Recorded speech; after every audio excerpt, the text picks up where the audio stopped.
now have the pleasure of inviting the session organizer, Mr. Takayuki Hagiwara, FAO representative in India. Ladies and gentlemen, Mr. Takayuki Hagiwara, FAO representative in India, who shall be organizing the session. He shall also be a speaker in the session later. Ladies and gentlemen, for now, I would have the pleasure of inviting him on the stage. Please put your hands together as I invite him up on the stage. Very good afternoon to you, sir. Namaskar. I shall move on now to invite our next speaker of this session on the stage over here, and this would be Mr. Franklin L. Kobung, Joint Secretary, MOA NFW. Mr. Franklin L. Kobung, ladies and gentlemen. Very warm good afternoon to you, sir.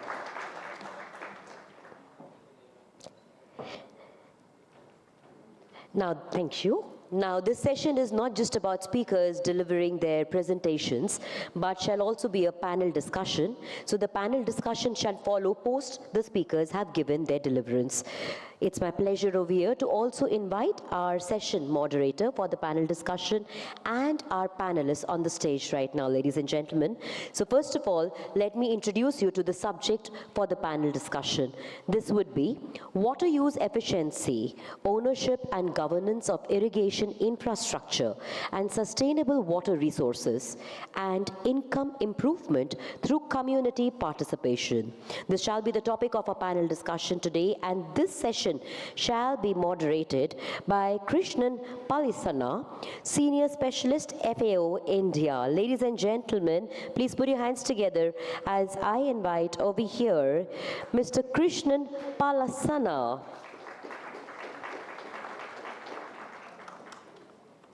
Now, while he walks up to the stage, a moment over here to just introduce him and familiarize you all to who shall be our session moderator.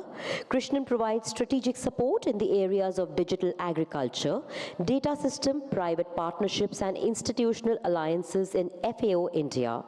Krishnan comes with over 25 years of progressive engagements and over a decade of strategic leadership in the international sustainable development sector, specifically around climate resilience, rural livelihoods, disaster risk reduction, and technology for development, including leading missions in India, Nepal, Afghanistan, and Bangladesh.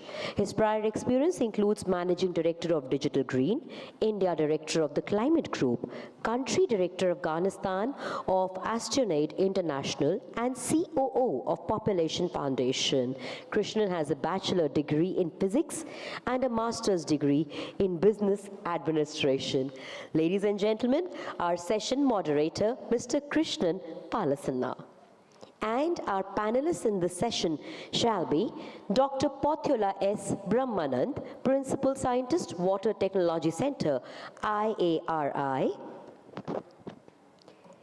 Ms. Anjali Makhija, CEO, Sehgal Foundation, Gurugram.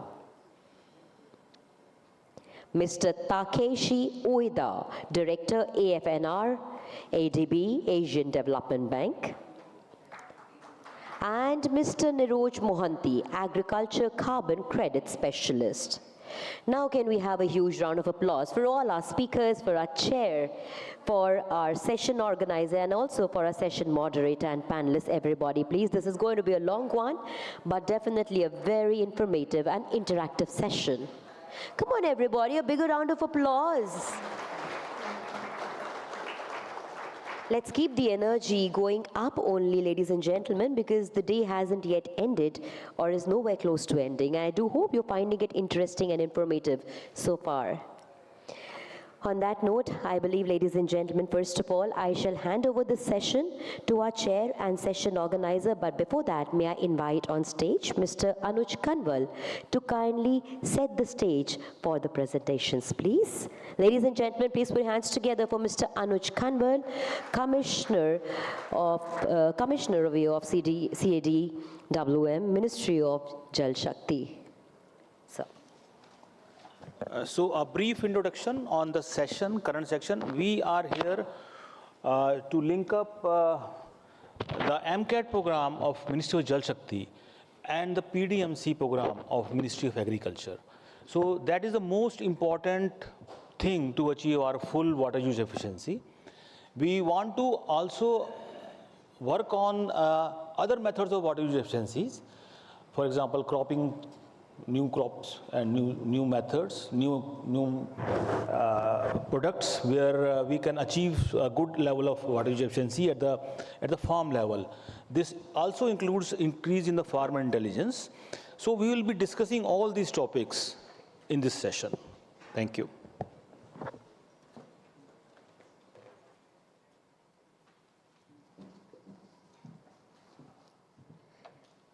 Thank you so much, Kamalji, for having set the stage over here. And from here on, ladies and gentlemen, I would now like to invite our session organizer, who's also our speaker in this session, that is Mr. Takayuki Hagiwara. And now, before I invite him over here on the podium to deliver his speech, or should we say his address, and give us his presentation, a little about him. Mr. Takayuki Hagiwara was appointed as the FAO representative in India effective 29th May 2023, after serving as the regional program leader at the FAO Regional Office for Asia and the Pacific in Bangkok, Thailand from January 2021. In this role, he has supported the regional office to implement FAO's strategic framework and overseen the development and implementation of the programs in the region, providing guidance to technical officers at the regional office and facilitate coordination with the FAO representatives in the region. And today, ladies and gentlemen, he shall be talking about achieving water use efficiency by increasing water intelligence of the farmers. So please put your hands together, ladies and gentlemen, as I invite on stage Mr. Takayuki Hagiwara, FAO representative in India.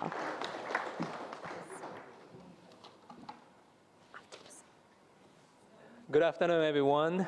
I have a long name, as usual, being Japanese. Some people may not remember my name, but just call me Taka, T-A-K-A. Always I make a joke. It's like a currency of Bangladesh, so it's easy to remember. Okay, I'm the FAO representative, and then I've been completing the 2 years in India. It's a very fascinating country, and then I learned a lot. And today, I'm talking about the water efficiency. Actually, upon my arrival to India, the first workshop that I organized was the Ministry of Jal Shakti. I was introduced in the water evapotranspiration monitoring system, which FAO has developed, and then presented if government of India is interested. At the time, the discussion didn't go well, but I hope that the situation has changed. Now, couple of months ago, I started to re-engage in Mr. Kanwal, and then he started showing the device, as you see here. Then I was so fascinated that I prepared the concept note to work with the Jal Shakti, and then he accepted, and we have the small project on the water efficiency.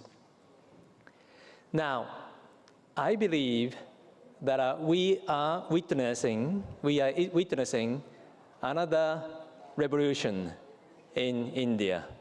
India started the Green Revolution, then White Revolution with the milk, and then aquaculture, Blue Revolution or aquaculture. But now, with this system, I believe that we call it the Pani Revolution. And I really hope that this word will seep into your brain and start using it widely, because this is the most important step for the future in India agriculture. As you know, if there is no water and there is no agriculture, but if we talk about the climate change, and then we talk about the underground water, we may be losing the current capacity of agriculture. But water is a limited resources, Some parts of the country may receive more water, but some parts of the country may receive less. So we really need to talk about how to utilize the same amount of the water more efficiently. So then this revolution, the Pani revolution, has to go with this system. But we believe, and FAO believe that this type of the engineering or hardware should have to go along with the software or the soft skill. And this is what we need to talk about. When we are talking about, okay, it's gone, but all of the point was listed there. It's all about soft skill and also the software.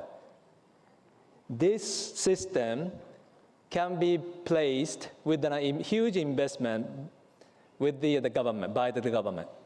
But we need to bring the soul. We need to bring the software. We need to bring the soft skill to the farmers so that they become the owner of the irrigation system. Now, one of my staff members visited the Rajasthan to observe this system. What is currently happening is that it's just sort of replacing the open canal water with the pressure pipe irrigation system. The amount of the water has not been negotiated. The Water User Association was not yet developed. And then we do not share the same sort of view of the water efficiency with the farmers. So this is where that we need to bring the software as well as the soft skill. And this is where I believe that everybody here will work together on the software. To support this, FAO has developed with the Ministry of Jal Shakti, very tiny small project, but talking about the bringing the soul to this system. Can you move on to the slide? Okay. So, for example, this is a system that Ministry of Jal Shakti will lay out to our target communities. This is one example. Next one. And then within the farmland, they will put the pipe, and then distribution system has to come out like this. Then next. So these are the sort of the engineering that we think that will happen in the many of the places. But then next. Okay, so these are the pipe, laid out, and then each farmer will receive the water. Next. Now, the most important thing is that for the good efficiency of the water, we need to have an agreement with the farmers, the amount of the water that they can use. Because we are talking about same amount of the water available to our farmers. Number of the volume of the water is limited, and we know that the future projection like. Now, we are talking about same amount of the water, but by improving the efficiency, we may be able to service to the wider or bigger number of the farmers. I showed to you this one I got from China when I was visiting the one project site done by the World Bank. Now, the important thing is this. This is the evapotranspiration monitoring system developed by China. And it was laid out together with the cadastral system. And the government can estimate or can see the amount of the water is being used by each farmer. Because the cadastral system is overlaid, and then they have an agreement with the government that the amount of the water they can utilize is set. So if they violate, if they use more water, they have to pay the penalty in China. So you know that China, they can do whatever they like to do. Here, the situation would be different, but at least, to my mind, to improve the efficiency and then we are talking about same amount of the water for farmers, we need to talk about then the allocation. And how do you do that? In the China, they are utilizing the satellite imagery, but here we understand that the Ministry of Jal Shakti and congratulating so much on this in new revolution, that they are putting the digital, the optic fiber next to the pipes, so that they can do the digital agriculture and promote the precision agriculture. And that's the only way, to my mind, to improve the efficiency. And we need to alert the farmers through the mobile phone that if they are using more water with the precision agriculture, then they receive the alert. Or you can control the amount of the water to be given to the farmers by controlling the pipe. So it is a bit of the, different aspect that I'm talking about, but it's important that we have to share the same common view on the water with the farmers. And then we need to organize the farmers and the water user association and an association. They work together. Each of the farmer will work in the user association and then share their common vision. And then next is that we need to prove that the water efficiency will also bring the economic benefit to the farmers. So for that, we are advocating to work with the farmer producers organization or farmer producers companies. So it's a combination of the Water Users Association and the farmer users of FPOs. That is, to me, is the way to go with the support from precision agriculture, digital agriculture. And then India has a huge potential in an AI and an IT. So you got everything what you need. But the only thing that we don't have now is an agreement with the farmers on the amount of the water that they can utilize for the crop.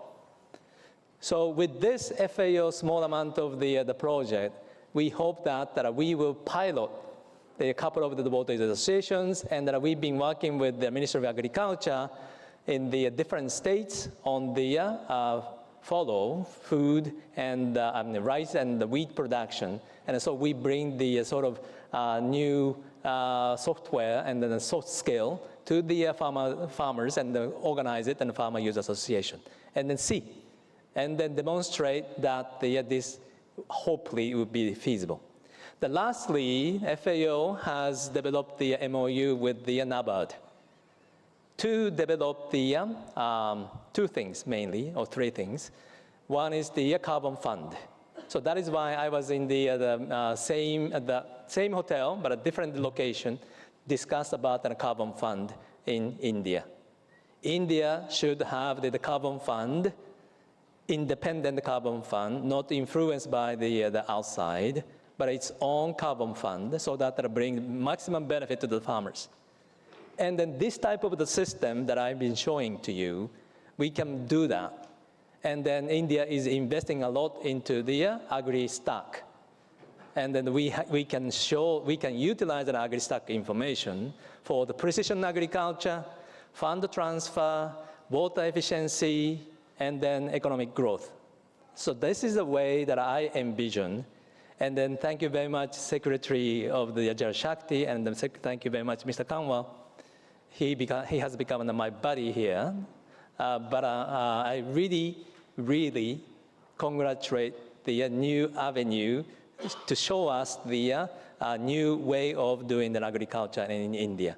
And I thank you very much again for everybody to participate today. Please remember, we are talking about Pani Revolution. Okay? So that's the other one that I would really like to highlight. Thank you very much.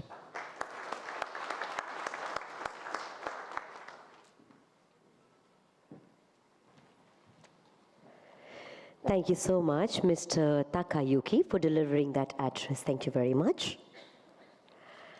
And now, ladies and gentlemen, I shall move on, and it's my pleasure now to invite the next speaker on the stage, or should I say the podium over here. And this would be Mr. Franklin L. Kobung, Joint Secretary, MOA and FW. Before I invite him over here on the stage, a little about him. Shri Franklin L. Kobung of Indian Forest Service is the Joint Secretary, Ministry of Agriculture and Farmers Welfare, Government of India, Krishi Bhavan, New Delhi, since November 2022. Before joining the ministry, he was serving as Chief Conservator of Forests, Government of Gujarat, and posted in Gandhinagar. Prior to this, he served in the Ministry of Ayush as director as well as in different positions under the government of Gujarat. Before joining the Ministry of Ayush, he was serving under the government of Gujarat. And today, ladies and gentlemen, he is going to be talking about the Mcad and PDMC for farm productivity. On that note, let's put our hands together as I invite Mr. Franklin L. Kobung to deliver this session and this topic for us now. Can we have a round of applause for him, please, everyone?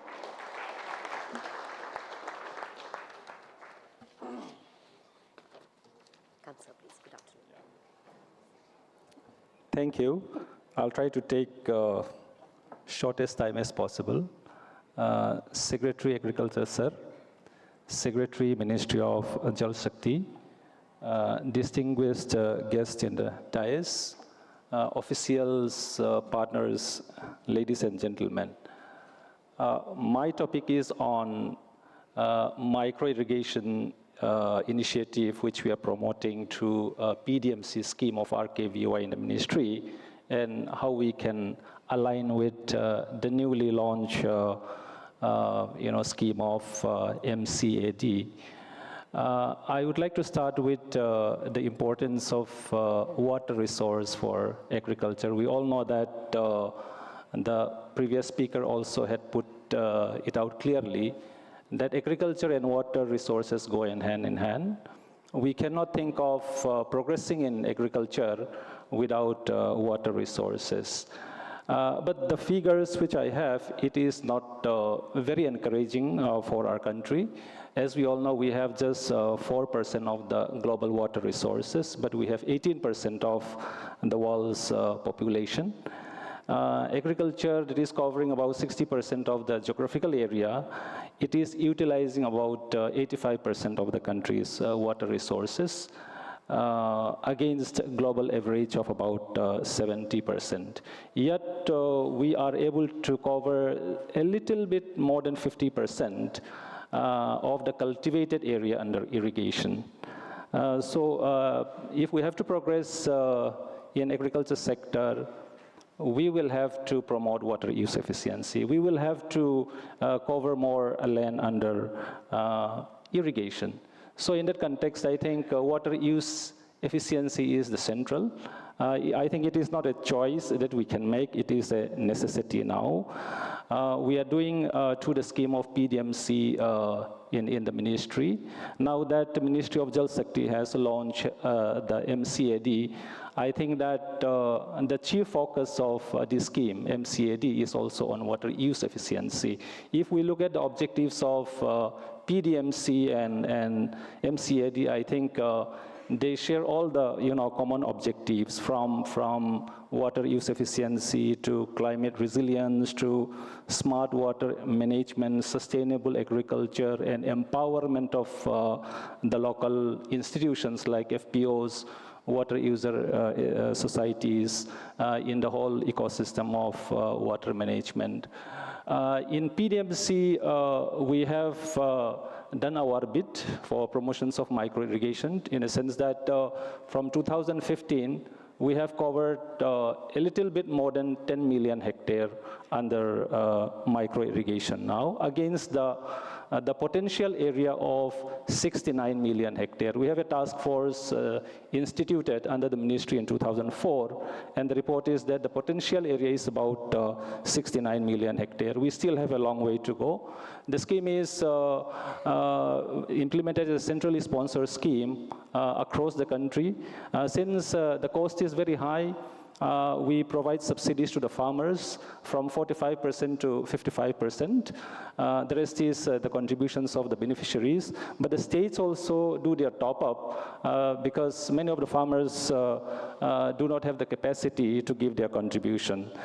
There are states who are doing good, especially the central, the western part of the country, who are mostly water stressed, but there are also many states who have not performed satisfactorily. The ministry is pushing those states so that they can better their performance. But the good thing is that as far as the PDMC is concerned, the demand is very high. We still have such a level of demand from the states that we are not able to provide what is being demanded by the states.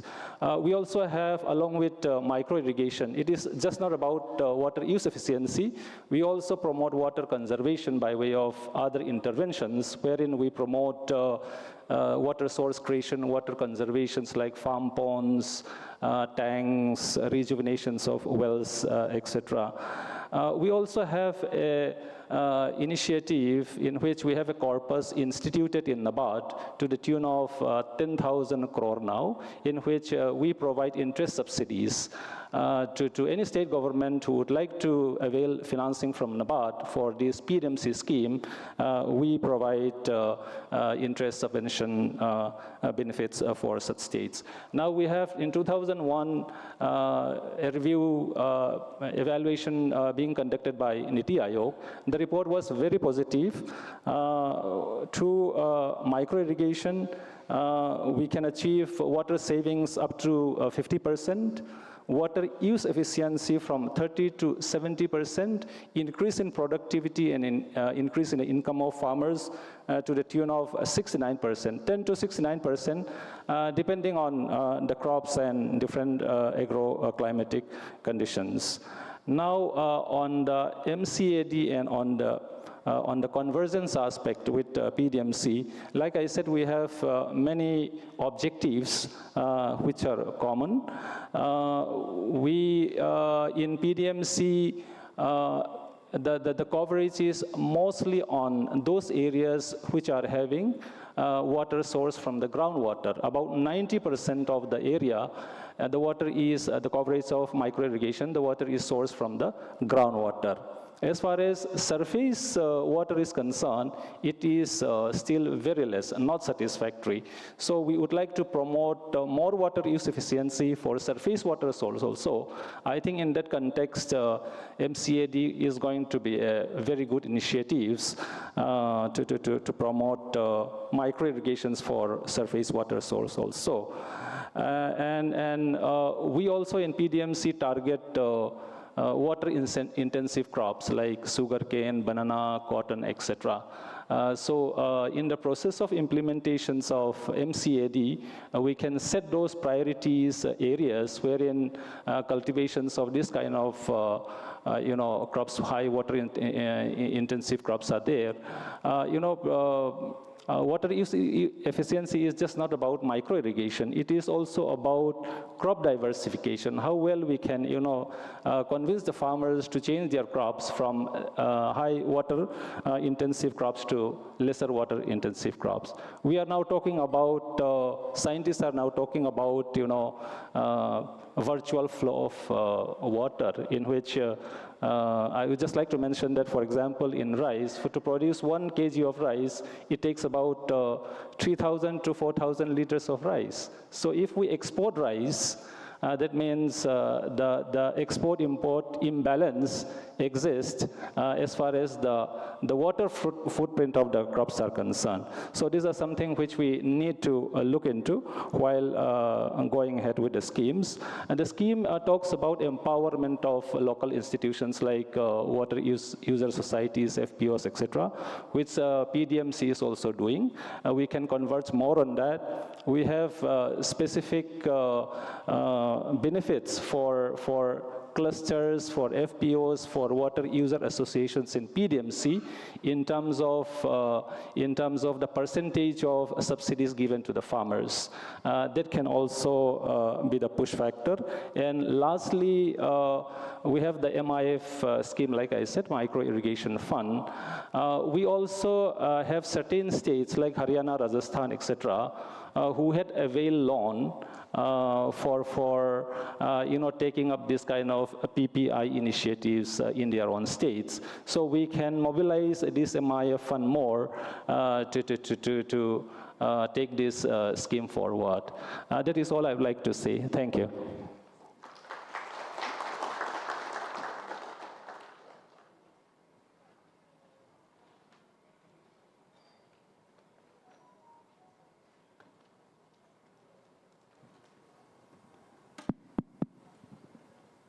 In the interest of time, sir, may I request you have your permission to start the panel discussion? Yeah. Thank you so much. Good afternoon, and it's an immense pleasure to be able to be in front of you to moderate this panel discussion on the very important topic of community participation, ownership, and governance of irrigation infrastructure and sustainable water resources. And this topic was repeatedly underlined in the morning session, the opening session, by our Honorable Minister, as well as Madam Secretary, that there is no infrastructure will function well without the ownership, participation, and engagement of the community. And in this session, we have got 4 fantastic professional leaders, and I would like to introduce them first. So we have Anjali Makhija. She is the Chief Trustee and Chief Executive Officer of SM Sehgal Foundation, and comes with over 30 years of experience in the development sector pertaining to gender equity, food security, water security, and community leadership across rural India. She has worked extensively with women collectives and adolescent groups on water collectives. She received the Social Impact Leader Award 2023 from the Business World, and also an appreciation certificate from Amazing India Awards 2022 from the Times Network. Anjali is a graduate in economics and MA in social work from Delhi University, and has a certificate in foundational leadership principles from Harvard. Thank you so much for joining us, Anjali. Our next speaker is Mr. Takeshi Ueda, Director, AFNR, Asian Development Bank. As the Director of Emerging Areas within the Agriculture, Food, Nature, and Rural Development Division at the bank, he comes with over 24 years of professional experience, having joined ADB in 2008. And then, since then, he held various progressive positions. Prior to ADB, he worked in FAO and JICA, and during that period, he had significantly gained experience in Cambodia, Mongolia, People's Republic of China, Philippines, and Vietnam. So Mr. Ueda contributed to the transition of the agriculture, food, nature, and rural development sector operations under the new operating model of ADB, and gave an oversight to the AFNR sector office administration. He is a national of Japan and holds a doctorate degree in agriculture economics from Pennsylvania State University and a master's degree in economics from Michigan State University. Welcome, Mr. Ueda. Our next speaker is Mr. Neeraj Kumar Mohanty, who is the Managing Director and CEO of Core Carbon X, and he oversees a global team responsible for climate change initiatives, sustainability advisory, and asset management. He has conceived, designed, and implemented more than 50 projects in innovative climate and natural capital investments for the past 5 years, delivering positive outcomes for the people and the nature. He has a diverse background that spans 20 years across financial markets, climate change and conservation, business, and science. Neeraj holds an MBA from IIM Mumbai and has completed his Bachelor of Technology from Utkal University. Welcome, Neeraj, to this panel discussion. Our last speaker, final speaker, is Dr. Putulla S. Brahmanand, who is the Principal Scientist and Project Director, Water Technology Center, Indian Agriculture Research Institute. Dr. Srinivas is an agriculture scientist and currently, prior to this, he has served as the Director of Research at the Dr. Rajendra Prasad Central Agriculture University, Pusa, Bihar. He is a Fellow of the Indian Water Resources Society, IIT Roorkee, and Andhra Pradesh Academy of Sciences. Dr. Srinivas has authored several books and over 100 research papers to his credit, which has been published in reputed peer-reviewed scientific journals. He has also been honored with numerous awards, including 5 times national awards from the Government of India. I'm going to be particularly challenged, and I must admit, in moderating Dr. Patullah, because he holds the Guinness World Record for the longest speech ever made on the speech marathon. He spoke for 38 hours non-stop in 2014. And my task here is to make him limit his interventions to 3 to 4 minutes. So, with that, what we have been seeing and what we have been witnessing is a significant investments that are being made into modernization of the irrigation systems. This modernization includes infrastructure, technology, precision engineering, remote sensing technology, and real-time data management systems, and all geared up to ensure that the farmer, that she is able to get water when she wants, for what she wants, and how much she wants. Now, but none of these systems will be complete without her ownership, without her participation in the entire gamut.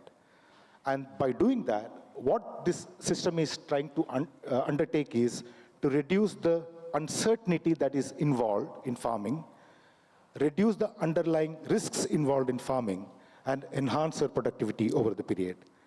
So when we are talking about creating an Mcad framework, community engagement, participation, and ownership is not just a part of the framework. It is central to that framework. And I'm just repeating what our Honorable Minister and Madam Secretary mentioned in the morning.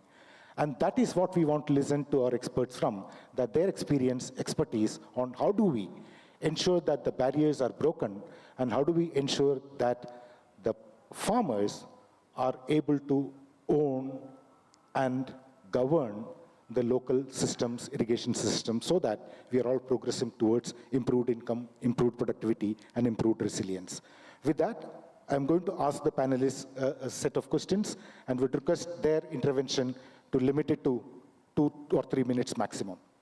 I'll start with Anjali. Anjali, community ownership holds the key to ensure sustainable water resource management. However, we have mixed experiences in India when it comes to water user associations' efficacy in management and governance of infrastructure and resources. In your experience, what are the top 2 or 3 challenges, barriers, and how do we overcome them? So thank you, Mr. Krishnan. And I just want to thank Secretary Ministry of Agriculture and Secretary Ministry of Jal Shakti. We are in the same platform discussing about agriculture and water, what I have been doing for the past 25 years. And I think since morning we have been talking about, if I may say so, 3 C's. Where community, convergence, and continuity. I think 3 C's we all have been talking about. And we all know we have to work with the communities and the principles, whether we work with FPOs, we work with farmer users associations or water users associations, the principles I think are the same. But I think the major challenge here, what I have experienced, is the information gap. An information gap, both in terms of technology, which we are somehow able to, fill that gap. But what is more critical is the building of institutions. So, when we bring the communities together, it's very easy to bring it together and we get them registered in various forms. But action stops there, So the critical challenge is to continue to build capacities of this association once they are brought together through structured trainings. I think a training curriculum is so very imperative, a detailed, structured curriculum, because as the trainers go downstream, trainers of trainers, it gets dissipated. So we need to have a structured training. I think that is very, very important. And one thing, of course, very critical is, the second thing is the youth. We have talked about in the morning how the youth and women are not so involved in the whole process. And women I'll talk about a little later.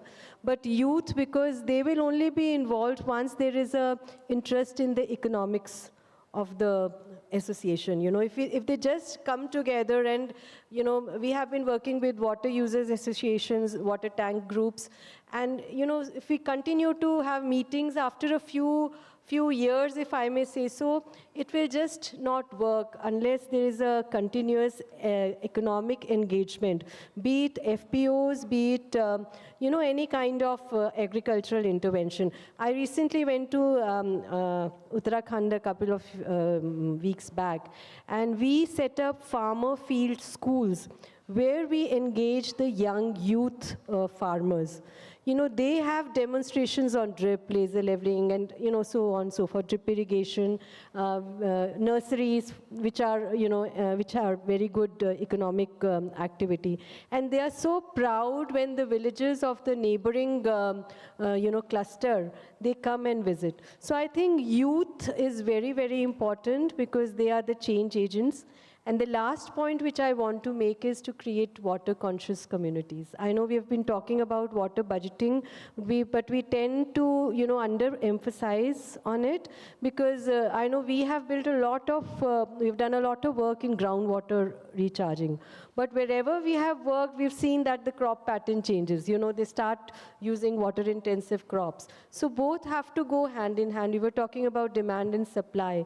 So these things are there, but these all need to be there in a structured curriculum, and I think we have to reinforce it again and again through a proper institution which needs to be built and capacitated over a period of time. Thank you so much, Anjali, for highlighting those points. And I do believe that there's a role of science and technology to do that. And so my segue to the next speaker, Dr. Srinivas. Now, Dr. Srinivas, India has one of the largest networks of science-based institutions under ICAR, KVKs, agriculture universities, etc., with exemplary research on natural resources, including agriculture and water.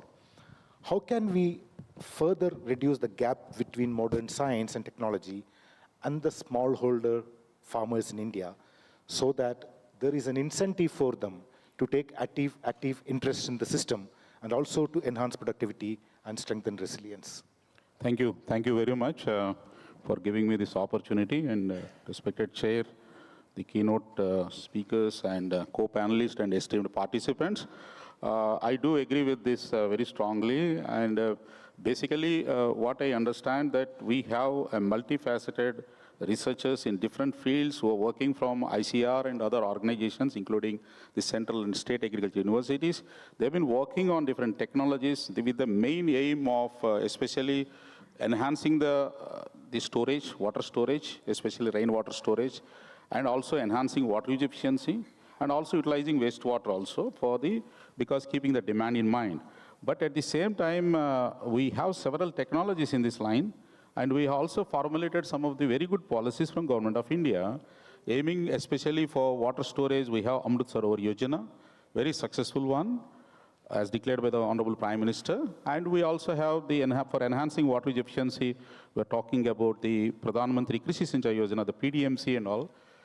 And we also have for climate resilience, especially for giving the insurance in form of Pradhan Mantri Fasal Bima Yojana.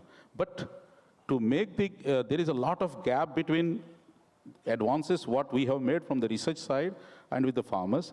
And keeping that in mind, recently I'm extremely glad to announce here that the Vikasit Krushi, that Sankalp Abhiyan, the VKSA, which was initiated by Honorable Prime Minister and Honorable Minister of Agriculture and Farmers Welfare, recently we concluded that 15 days drive for making awareness among the farmers, because what are the technologies which we are having and what are the policy prescriptions which are very much useful from the Government of India, that the farmers need to be sensitized. And happy to say that 1.34 crore farmers for last 15 days, they have been sensitized about this. This is one important area. Then the second one is from the technology side, we need to make some refinement. Like one aspect is like we have to develop some low cost and also eco-friendly technologies. So from the researcher side, this needs to be aggressively promoted because we have 86% of farming population in India who holds only less than 2 hectares of the land. And the third most important one, which was already deliberated by one of the keynote speakers, that is when we talk about the water use efficiency, especially the micro irrigation area, If you see in the country now, it is more than 16.8 million hectares with the recent statistics. But it is restricted to few states. Only 5-6 states, they're having more than 80%. And we are also talking about around 78 million hectares as a potential area. And out of that, if you see the breakup, the 2 million hectares, the highest state potential is in Uttar Pradesh. But if you see the existing area is very less. So a lot of scope is there, but how to make that, bridging that, making a technical adjustment there, especially in canal commands, the expanding the micro-irrigation is a big challenge. So we need to work from that angle. And from the policy side, like we have to converge the schemes like PDMC and PM Kusum, for which already the NIAP in ICR and even from the ministry side, we had several deliberations. A lot of scope is there, and Government of India has initiated the carbon credit scheme, a green credit scheme. In that way, the incentivization of the farmers also needs to be done from us. So if you make all the combination of all these factors, the bridging will happen, the gap will be bridged. This is my opinion. Thank you very much. Thank you so much, Dr. Srinivas. I will ask Niroj now. Niroj, you are a climate change expert. Water resources are also intrinsically linked to climate change. What are the potential benefits a farmer can accrue through water use efficiency? And what are those drivers that you foresee for sustained behavioral change among farmers to not only to adopt better practices, but to sustain them through ownership and participation? Thank you very much for giving me this opportunity. From our current experience, we have been working extensively with more than 150,000 farmers across 7 states. And one of the core focus has been how to reduce the water consumption. Because when we look into the water, one of the aspects is in India, water, when we talk about water always we treat it as a free. But then there is an inherent aspect is there, that is energy, it is related to the energy. So there is a cost to associate with the water consumption, and that translates through the energy that we are consuming. So when we look into this prospect, in all the cases from our past experience and currently the work we are doing it, we try to see that how much is the energy saving is happening, one aspect, and we translate that energy saving into the carbon credits, because we look into that on more amount of revenue. One revenue is the direct revenue that maybe benefits the government. The other aspect is the revenue that may come to the farmer and community. So when you talk about water saving, the other aspect we look into that one, how does this water saving also impact the agriculture practices? Take a case of the rice cultivations, possibly it will have a less amount of water consumption. So that translates into the reduced methane consumption.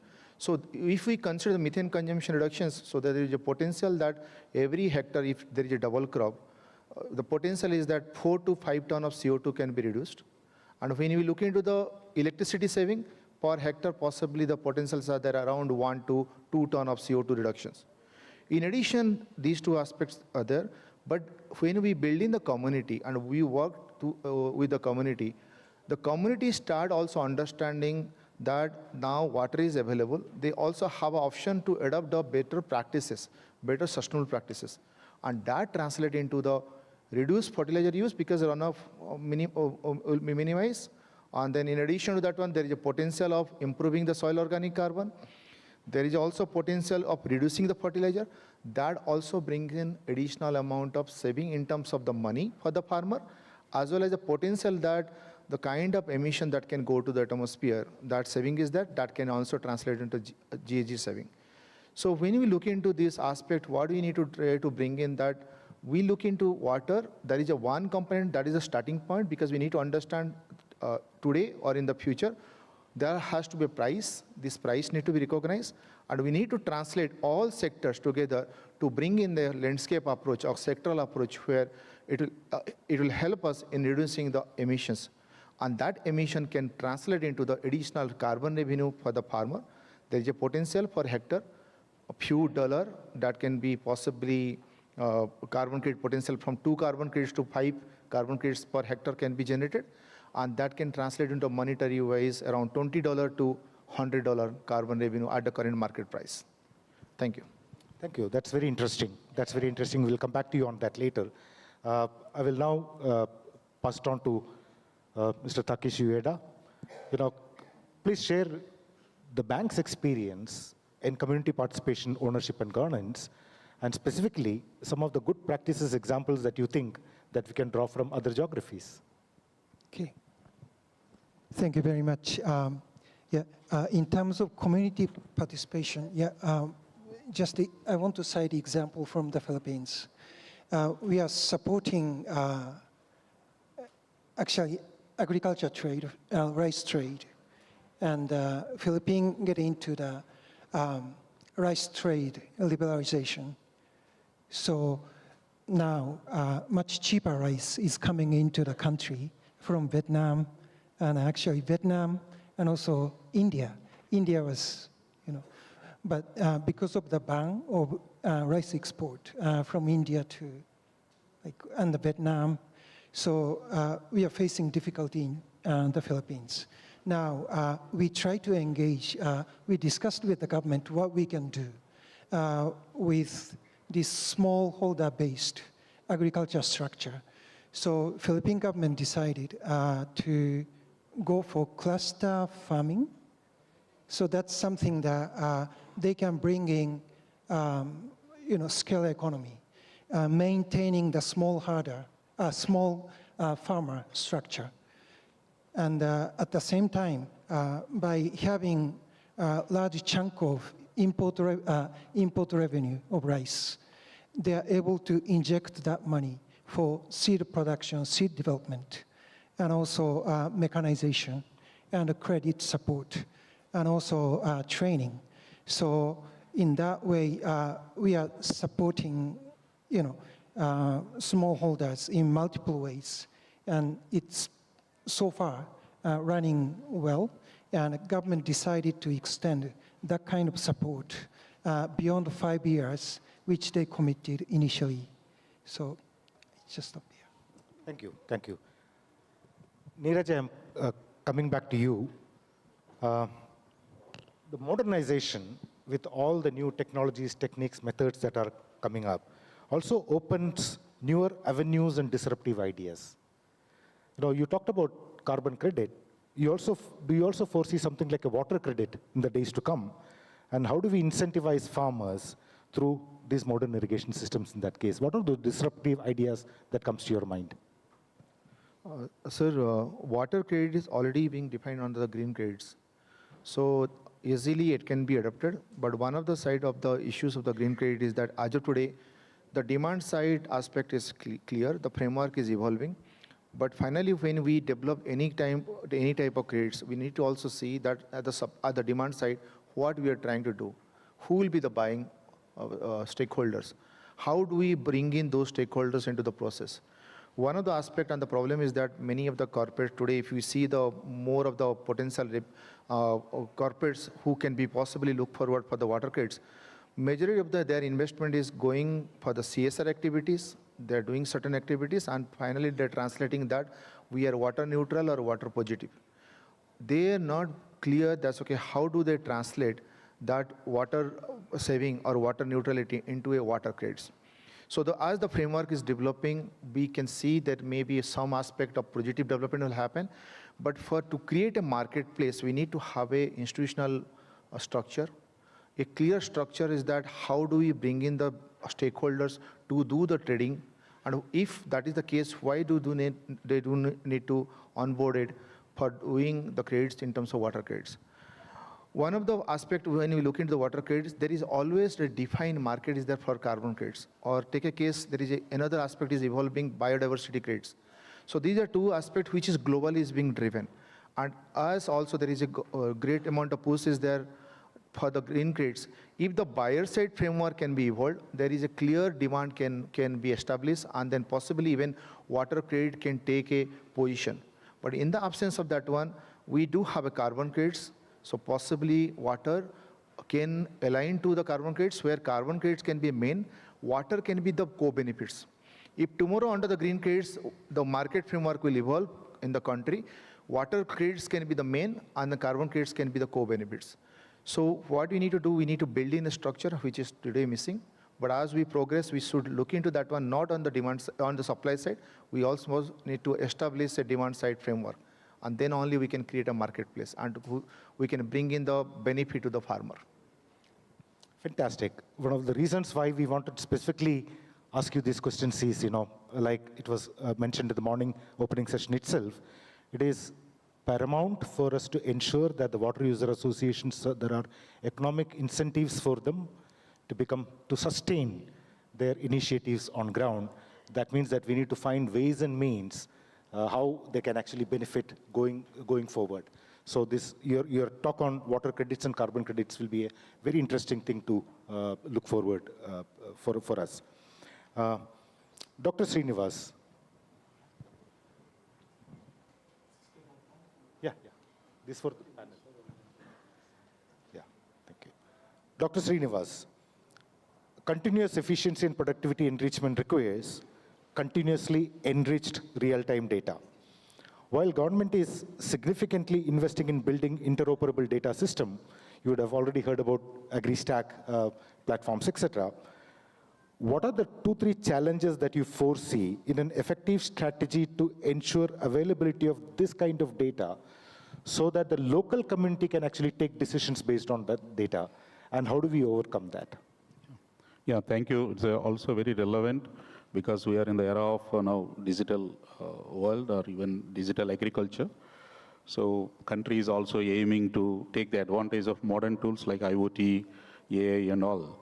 But for success of any model, for any decision support system, the quality of input data is very important. Without that, even the best model, whatever they may design, that will never work. So the issue has its origin there itself, what I feel. In India, the major issue is we have a lot of heterogeneity. We have huge population of farmers. So collecting the data from especially the primary information from such a huge population is not an easy task. That is the biggest challenge. Now the second aspect is in terms of the inventory, like natural resources inventory. Even today we have a lot of accuracy issues. Again, large scale, it's very difficult.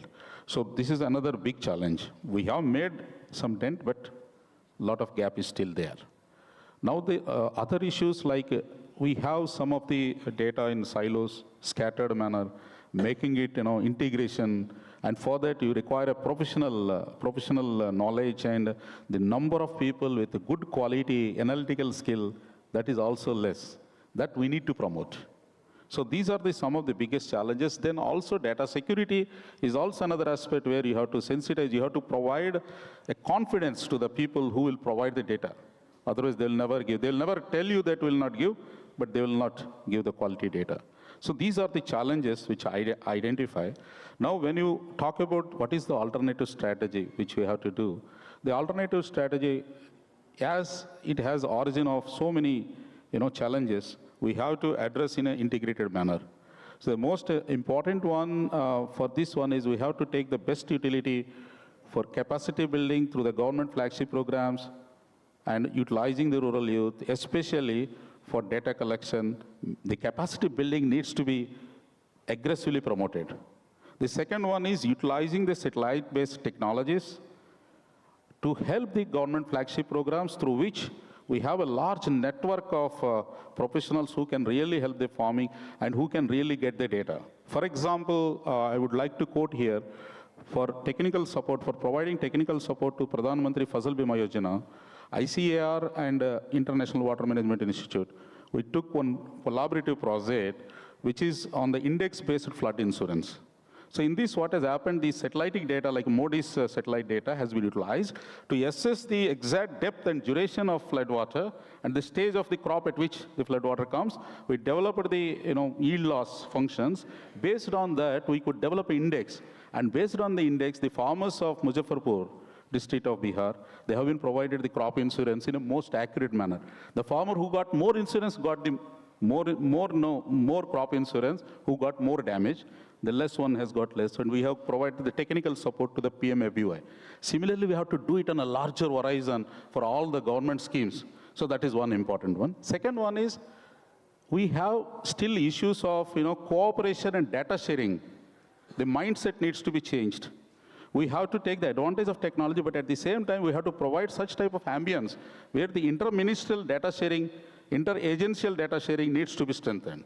And for this also recently from the Ministry of Agriculture, Mr. Franklin ji is also there.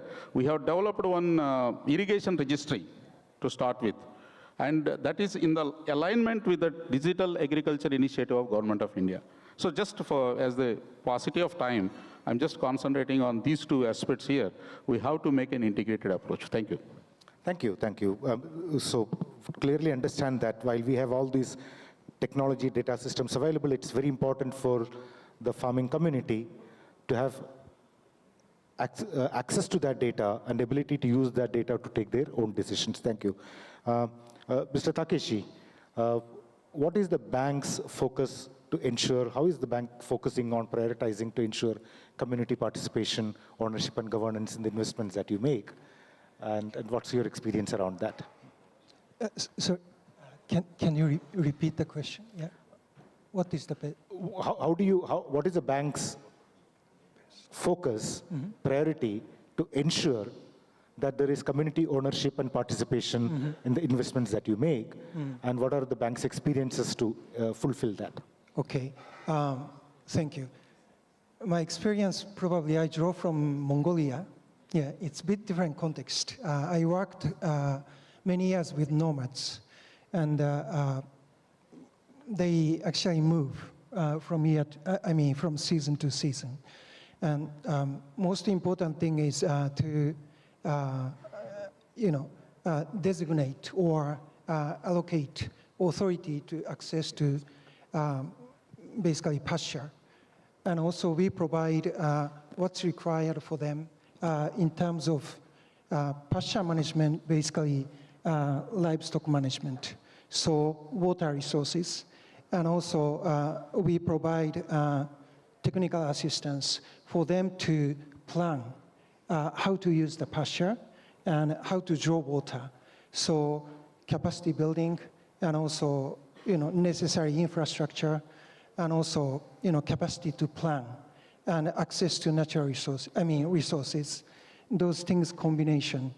And yeah, I just want to mention one thing about this meeting, because usually water resource and agriculture, it's really important to be working together, but in many countries, I fail to see, I cannot see it. But this is really, I can see very good combination of two ministries which supposed to be close each other and working each other. And I really want to congratulate this great, gathering. Congratulations. Thank you. My last question to the panelist, Anjali, to you. What can be done to ensure higher women's participation and their leadership in the management and governance of irrigation systems? How do we engender water users associations and their actions? So I think there are 3 T's involved in it. First is the trust.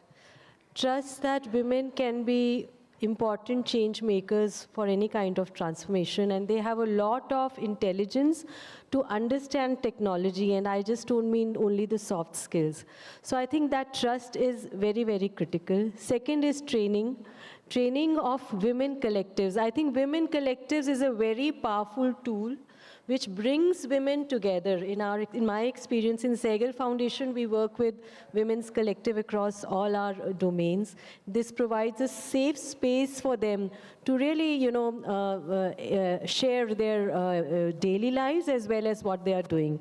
And third is then the transfer of technology, the transfer of actually the integrated management system, irrigation management system to the association. So it's very important if we can have some women-only associations. I think they can be role models. And we have women role models across our country. Our Honorable Finance Minister is a woman. India has the largest number of women pilots. We have the Secretary, Ministry of Jal Shakti, a woman. So all kind of women role models are very, very critical for women to emulate and, really adapt. And I think another very important thing is women think in a holistic manner. Their mindset is more holistic and integrated. So more and more aspects, water, agriculture, and other things which are impacting them in the villages, I think, through the government programs. If all of them can be integrated, I think those are very important. And then lastly, we have this concept of local resource persons in our villages, where we have specific Krishi Sakhis working on agriculture, we have Jal Sakhis, we have Pashu Sakhis, we have custom hiring centers where the SHGs and National Rural Livelihood is a big success all over the country, and how we can have more women-based enterprises, based on different contexts and different states.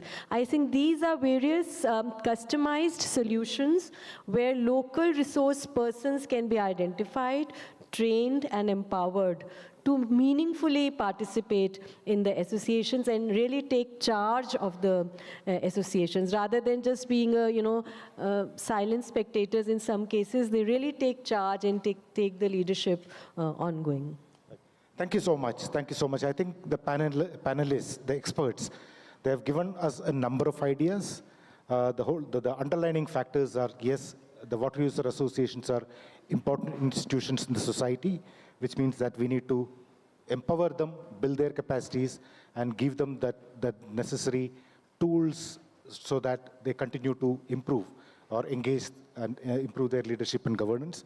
We also talked about the importance of connecting science to the local community. How do we break down the scientific components into those simple languages through capacity building training measures so that the farmers are able to adapt and invest in sustainable climate smart agriculture on ground so that they are able to use the water infrastructure much more efficiently. We also looked at the ways and means of how do we incentivize the users, the farmers on ground, connecting with water so that the water user associations, those institutions become economically viable and sustainable in the long run. There were many more ideas that we'll surely capture in the following days and we'll be sharing with you. And with that, let's give a big round of applause to our expert panelists right now.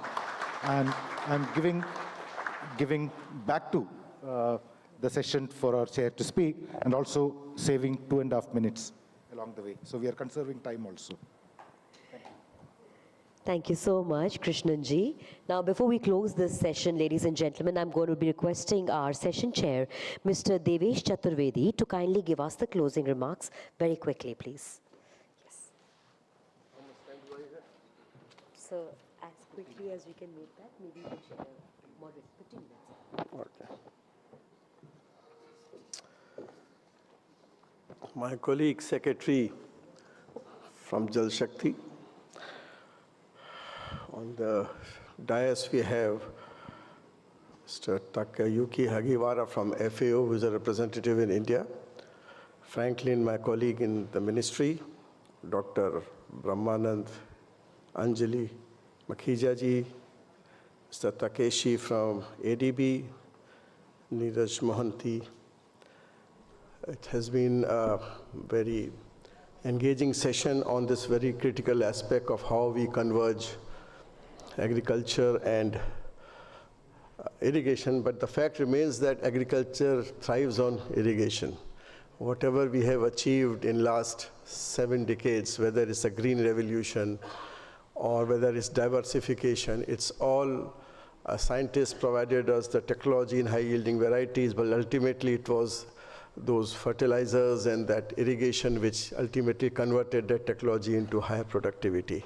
So that integration, and therefore when we talk of conserving water and having more water use efficiency, it is obvious that this convergence has to be between the two departments at all the 3 or 4 levels of governance and also implementation to ensure that this gets. Obviously, irrigation canals were there, and we had this first initiative under long-term irrigation fund where the old projects, 40, 50 years old projects, were completed in very quick time. And many states, I remember in UP, 3 to 4 such maybe five schemes which were inaugurated in 1970, 72 were finally brought to the logical conclusion using this LTIF. So that is one thing which has now more or less we have reached to there. Now we are going a step ahead while linking our rivers so that a surplus water of one river can go to the other river and then we can take it to the irrigation channels. The second aspect was the command area. Once we have the irrigation canal, now we go to the command so that we get the usage efficiency. It reaches the tail of that command. And the third is key. Finally, once it reaches the command, whether it is underground water or overground, we have use efficiency through the per drop more crop initiative, which our ministry or department is doing. So what has been seeing is that the first was we were very strong. The third also we were reasonably okay. But the second was a bit of a weak point where command area development projects were not being implemented to the level it should have been. But now it's very good news for agriculture that we have this cabinet approval, because of which we all are sitting here, that the command area development will now take a major leap forward, and which will help in taking that irrigation water from the canals into the hinterlands of the farmers' fields in a more efficient way. And therefore, the integration with PDM, till now the PDMC integration has been mainly underground water irrigation system, because we have a pressure water coming through the electricity or diesel-driven pump sets, and because of that pressure, it can be entered into the sprinkler or drip systems. And therefore, what we have done till now is some sort of convergence with our horticulture mission, where most of the poly houses which we develop have an inbuilt precision irrigation systems inbuilt as a project. So we do have sprinkler systems within that, or even drip systems. We also have recently worked with MNRE to have this integration with PM Kusum, because PM Kusum standalone would lead to flood irrigation. So more and more water is coming out. We are saving on electricity, but what is coming out is flood irrigated. So ultimately, all that advantage of saving of electricity is offset by having more and more underground exploitation. So now we have converged the two so that any standalone PM Kusum pump set or solar set will be invariably linked with our micro irrigation system. So that will help in that convergence. Now, third level of convergence comes because now the scheme which has come will be a sort of MCAD, which we are running, as mentioned by Secretary in our informal discussions, that it will be a pressure irrigation systems where our micro irrigation systems can work. So because of these pressure irrigation systems, we'll be able to manage the issue of land, which is always there when some sort of overground canal system has to be made. No one wants to give their precious land for that. With the underground system, that issue is offset. And now we can integrate with the PDMC and then ensure that the system works in a more efficient way. But then what is said, and I quote a very profound statement by my professor from IIT Kanpur, that simple is not easy. जो चीज़ सरल है वो आसान होना हो ऐसा है नहीं. Example is, we say कि सादा जीवन उच्च विचार, simple living and high thinking, but simple living is very difficult in today's world of sort of commercialization which we have. So this apparently looks very simple. We have a canal system, we have a PDMC, we have the farmers, everybody wants more conservation of water, so we succeed, but it's not so. Because the fact remains that in state of the state, we don't have any good pricing mechanism. So how to ensure that challenge? If you have free water or very, very subsidized water, how to incentivize or how to motivate the farmers to still have conservation of resources. So that is the real challenge for us to have this integration. And therefore this community action, and that community action has to come with that sort of discussion that, okay, even if we have this scheme coming, which will have a water with you, maybe from the river or from the reservoir, but it has a limit. And this limit, we want to take it to all the command area people, right till the end.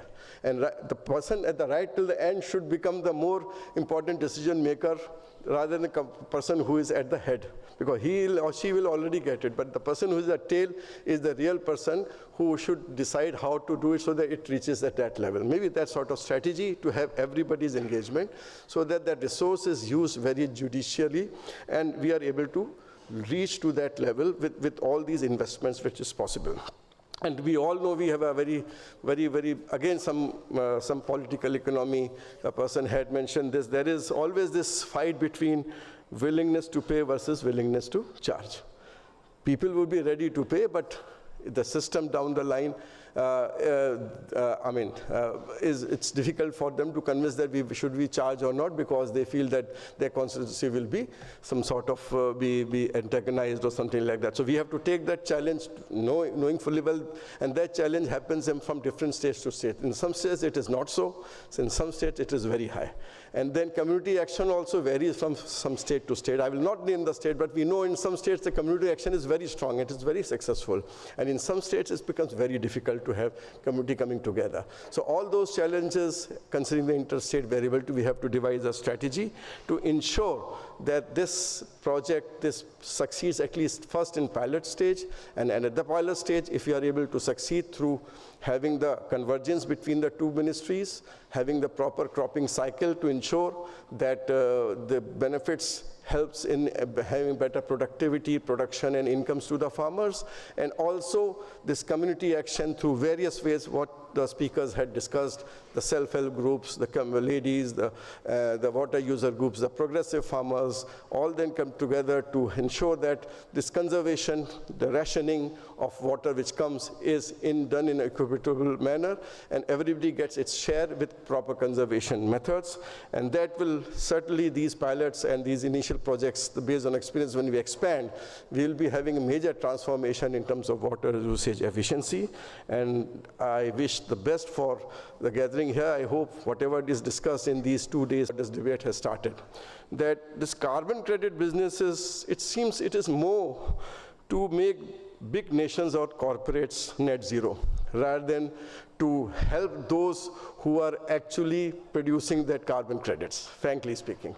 So all that system goes as there'll be some NGO, some corporate agency who will capture these carbon credits, get maximum money out of it, and then sell it to some corporates who are taking out these. And then finally, they'll be very happy that we have succeeded. But jo bana raha hai, usko kya mil raha hai? जो solar pump लगा रहा है, जो natural farming कर रहा है, या जो PDMC लगा रहा है, उसको क्या मिल रहा है? Who is thinking about them? So the whole framework, I'm talking to Mr. Franklin and saying whatever framework you develop, it has the maximum benefit should go to the producer of that carbon credit, not to the user of that carbon credit. And unless we do that, we will not be able to incentivize the farmer to continue. आप किसान से पूछे, हम को पूछे कि क्या है कार्बन क्रेडिट एक पर्टिकुलर यूनिट का, we don't even know कि whether it will come every year, it will come one time in the lifetime. अगर हम एग्रो फॉरेस्ट्री करते हैं तो क्या हर साल कार्बन क्रेडिट मिलेगा या एक बार मिलकर रह जाएगा? अगर हमने माइक्रो इरिगेशन लगाया या नेचुरल फार्मिंग की तो हर साल फर्टिलाइजर बचाने का कार्बन क्रेडिट मिलेगा या एक बार करने के बाद नहीं मिलेगा? ये भी नहीं मालूम. कितना मिलेगा ये भी नहीं मालूम. कैसे मिलेगा ये भी नहीं मालूम. So the whole idea is that we have to be very inclusive in this. And if we are inclusive, we go with that spirit of giving maximum to the lower level of the farmers, then it will succeed in a way that it may become an additional major incentive for them to continue, sustain that, that practice of using low fertilizers, less water, and other conservation strategies. So that is my request to ensure. And towards the end, I will only say one thing, that we started our service, we had this axiom that what gets measured gets done. And today we have the axiom that what gets paid gets conserved. So unless we have some pricing system, it is very difficult to have the consumers conserve any resource. So that is something which we'll have to press with the states, and that is the biggest challenge for this sort of project which we are now embarking upon. Thank you very much.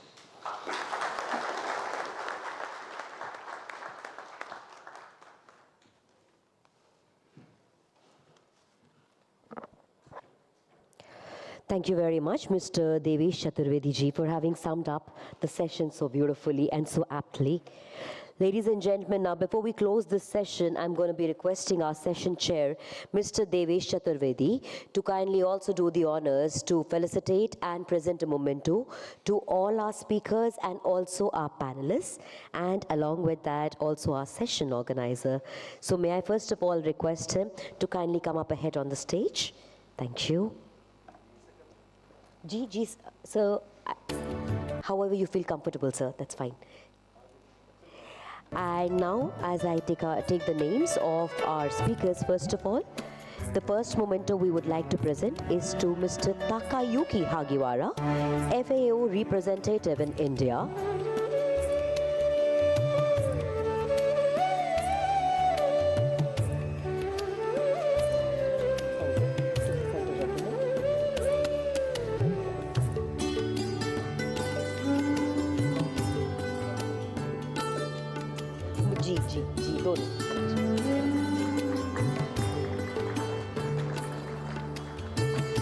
We would like to present a memento to Mr. Franklin L. Kobung, Joint Secretary, MOA and FW.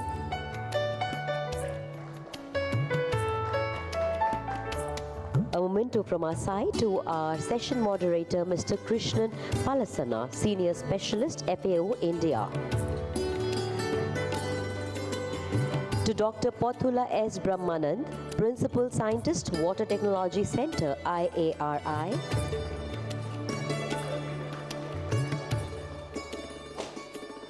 Careful, careful.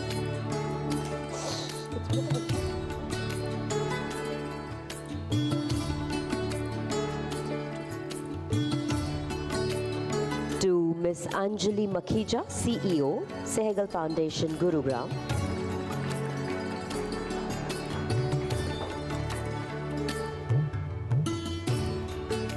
To Mr. Takeshi Ueda, Director, AFNR ADB, Asian Development Bank. And to Mr. Neeraj Mohanty, Agriculture Carbon Credit Specialist. Mr. Neeraj Mohanty has been presented.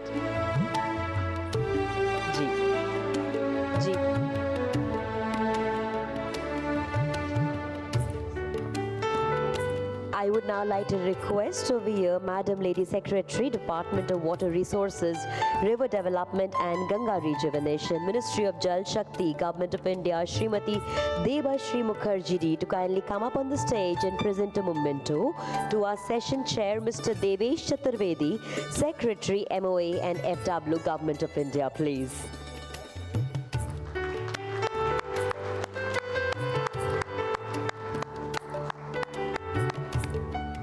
Thank you so much, ma'am, for having done the honors. Bahut bahut shukriya. Yes, I'm going to be requesting you to please stay back, ma'am. Please, please. To all our esteemed dignitaries on the stage, just stay back, please, for 2 minutes. We would request you to have a group photograph together, please. And if possible, Madam Secretary, I'm going to request you also to please join them in the picture, please. Let's have a big smile on the faces, ladies and gentlemen.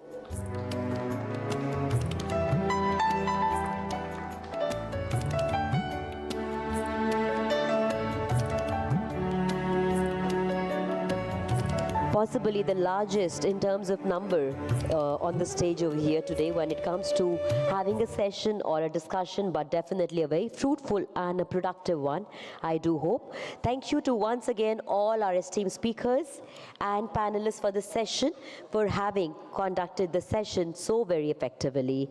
Ladies and gentlemen, we are going to be now breaking for a short tea break for the high tea. I request you all to kindly make it back over here in the ballroom by 4:15 p.m., which is 1615 hours. Please be here by the next 20 minutes because we are already overdue on time. Thank you so much. I hope you have a good session of networking and high tea.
Room के please doors खोल दें.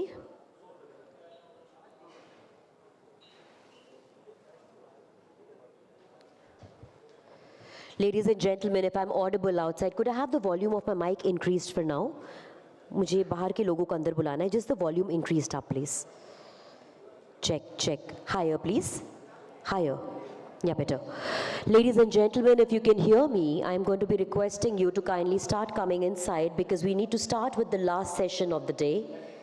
For everyone who is outside for the high tea, we are waiting for you. Kindly start coming inside the ballroom for the last session to start now, please. It's a request, everyone, if you can please start coming inside with your teas. We can start with the last session of the day. Thank you so much for opening the door. Thank you. मैं सभी से निवेदन करना चाहूँगी कि आप लोग please अंदर आना शुरू करें बॉलरूम के. हम आपका इंतज़ार कर रहे हैं ताकि लास्ट सेशन की शुरुआत कर सके. Thank you.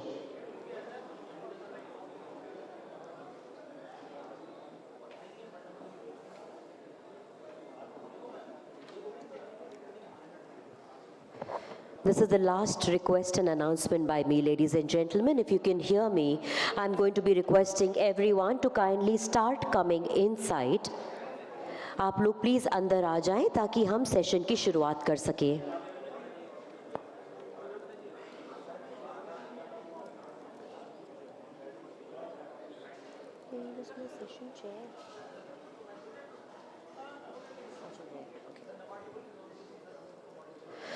Okay, I think हम doors को बंद कर सकते हैं ballroom के. I'll start with the session now. Welcome back, ladies and gentlemen. I hope you all had a good tea session. With this, we now move on towards the last session of the first day of this ongoing workshop. This last session is going to be all about turning every drop into data, my apologies, turning every drop into data. Integration of communication, artificial intelligence, information technology use in Mcad. This is going to be the focus of this session. The session organizer for this session is going to be Ms. Chanchal Pathak, JGM, Emerging Technologies, TCIL. Now, before I invite her on stage, it would be my honor to introduce to all of you also the session chair. And this would be Mr. Rajesh Kumar Pathak, DG, Bharat 6G Alliance, DOT, Government of India. Ladies and gentlemen, before I invite him on the stage, let me give you a brief intro about our session chair. A senior technology leader with over 15 years of experience at senior position, Mr. Pathak has held several influential roles in shaping India's telecom and ICT landscape, from steering the creation of the Bharat 5G vision and heading its national implementations to leading initiatives like TSDSL, PLI and DLI schemes. His contributions have helped lay the foundation for India's technological self-reliance and innovation-driven growth. As the moderator for this session today, Mr. Pathak brings not only his deep subject matter expertise, but also his unique ability to connect policy, industry, and innovation perspectives. We look forward to an engaging and enriching session under his guidance. Ladies and gentlemen, I present to you the chair of our last session for the day, Mr. Rajesh Kumar Pathak. Can we have the energies up before the day ends today? We've all had a tea and coffee. Somehow my energy seems to be higher than all of you people collectively combined together. How is that possible? Can we have a round of applause for our session chair? Everybody in the ballroom, please. Come on.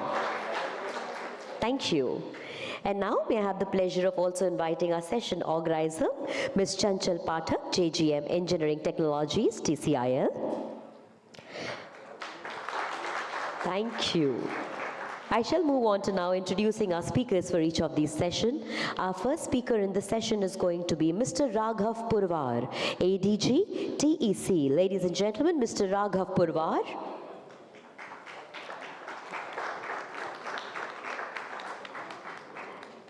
Our next speaker would be our session organizer who's already seated over here, Ms. Chanchal Pathak.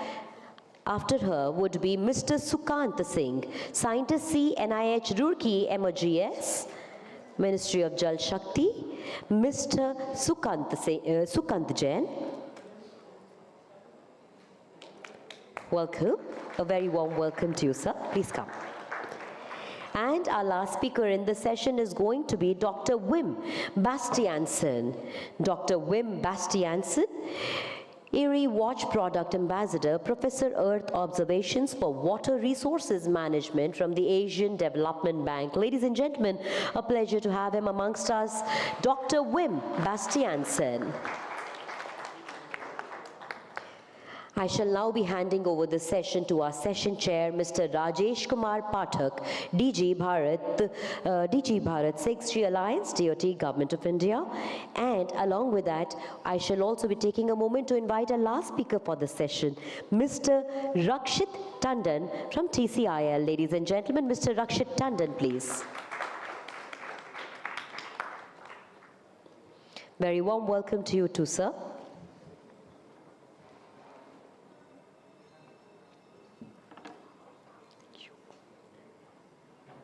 Very warm welcome to you, sir. Now may I have the pleasure of handing over the session over here to Mr. Rajesh Kumar Pathak ji, please. I hand over the session to you now, sir, please. Please come.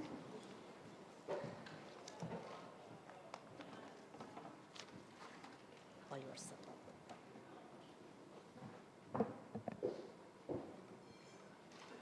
sir. Thank you, organizer, for inviting, I think, technocrats in this water management. It's a privilege to be part of this event.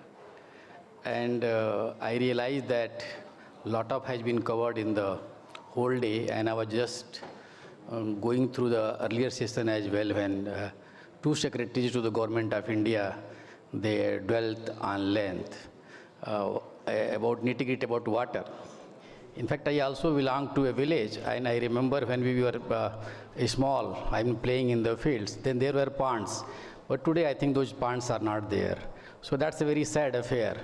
So I thought that that will also discuss, but I know this is more related to irrigation, but I'm sure that if you are saying converting every drop into data, so I think that will also be taken care of. And I was asking that whether this focus areas are mentioned for my sessions or for all the sessions. I realized that they are relevant for all entire we are covering.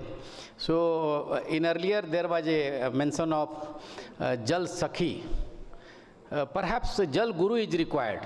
So in each village we should have Jal Guru as well, that will be managing entire water and similar things, maybe some resource person for society. So Jal Guru, I would like to say, one of my, which I thought that I should say.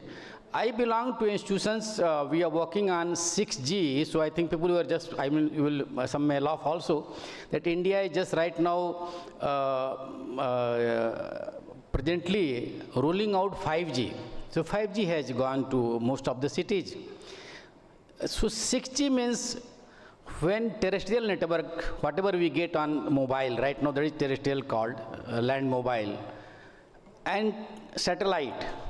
Satellite is separate right now, terrestrial is separate right now, but in 6G both will be unified.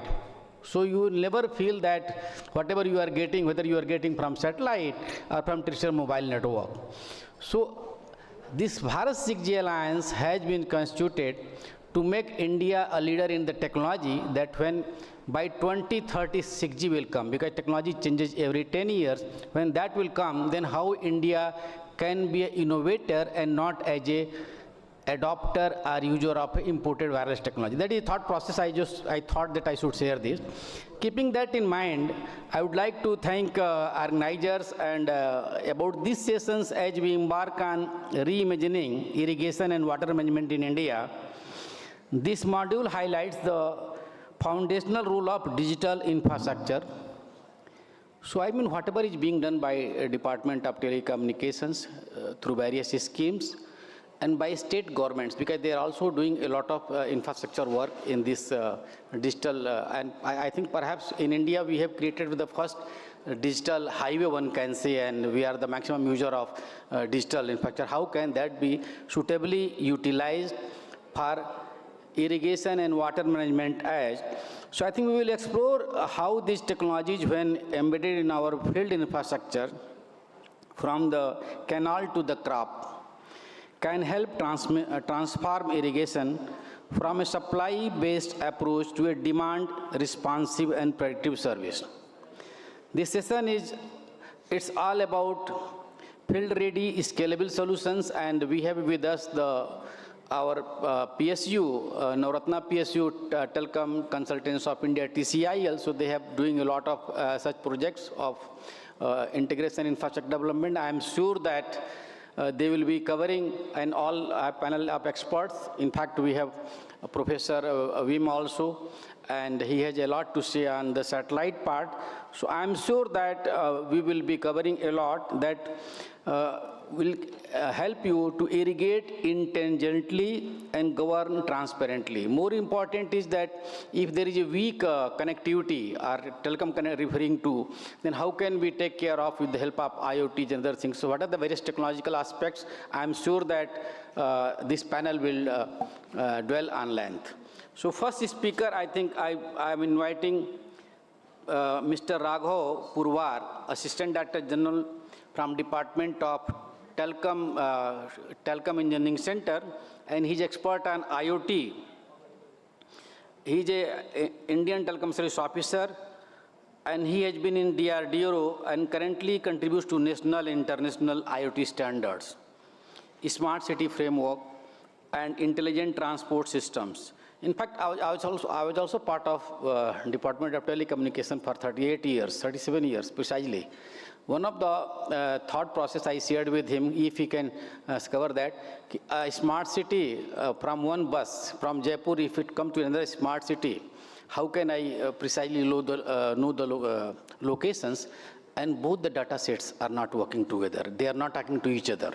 So I mean, smart cities also, so whatever the various problem, I am sure that he will be covering, that why that two smart cities not talking to each other, and what is the way out. With this, I invite Mr. Raghav first. Over to you. Yeah, welcome.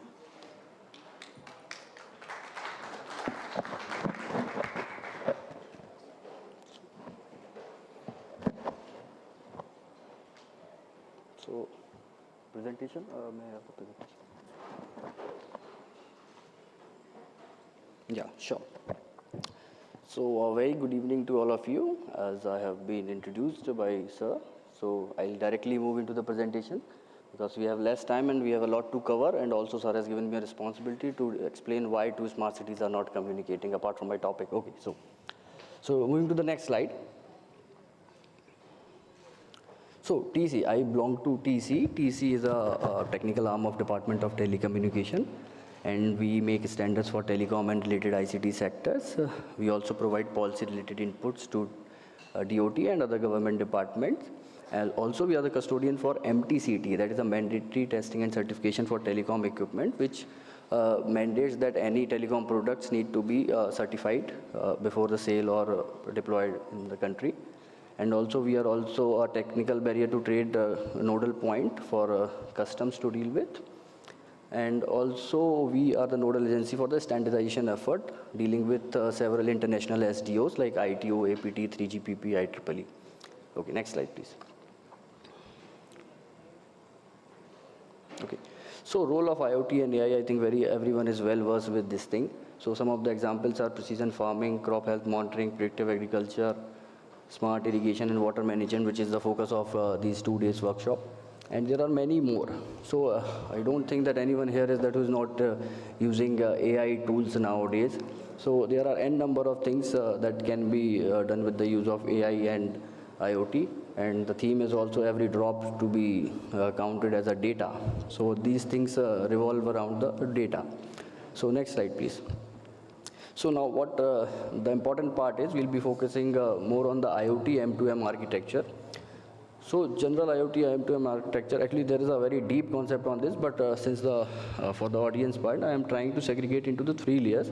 That is the sensing layer, network layer, and the application layer. In the sensing layer, what we have all the sensors deployed in this layer.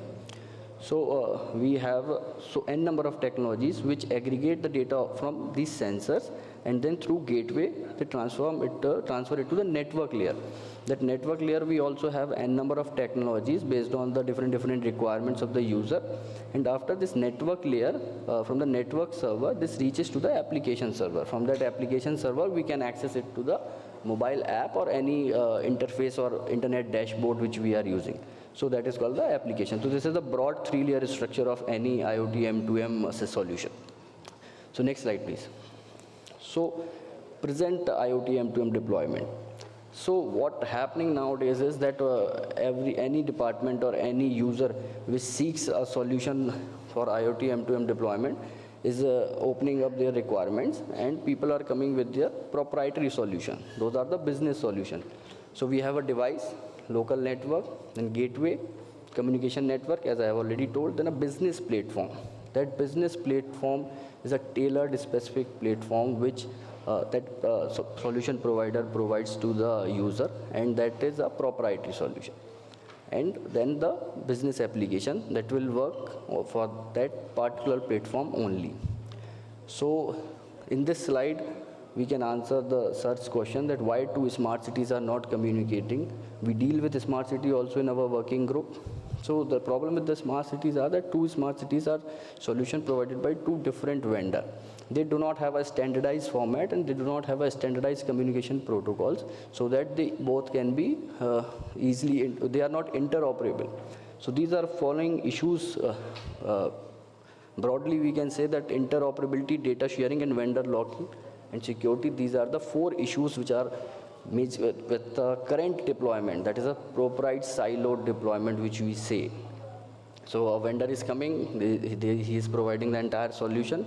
No one knows that what protocol he has provided, what standards he has follows, what are the existing standards in this domain.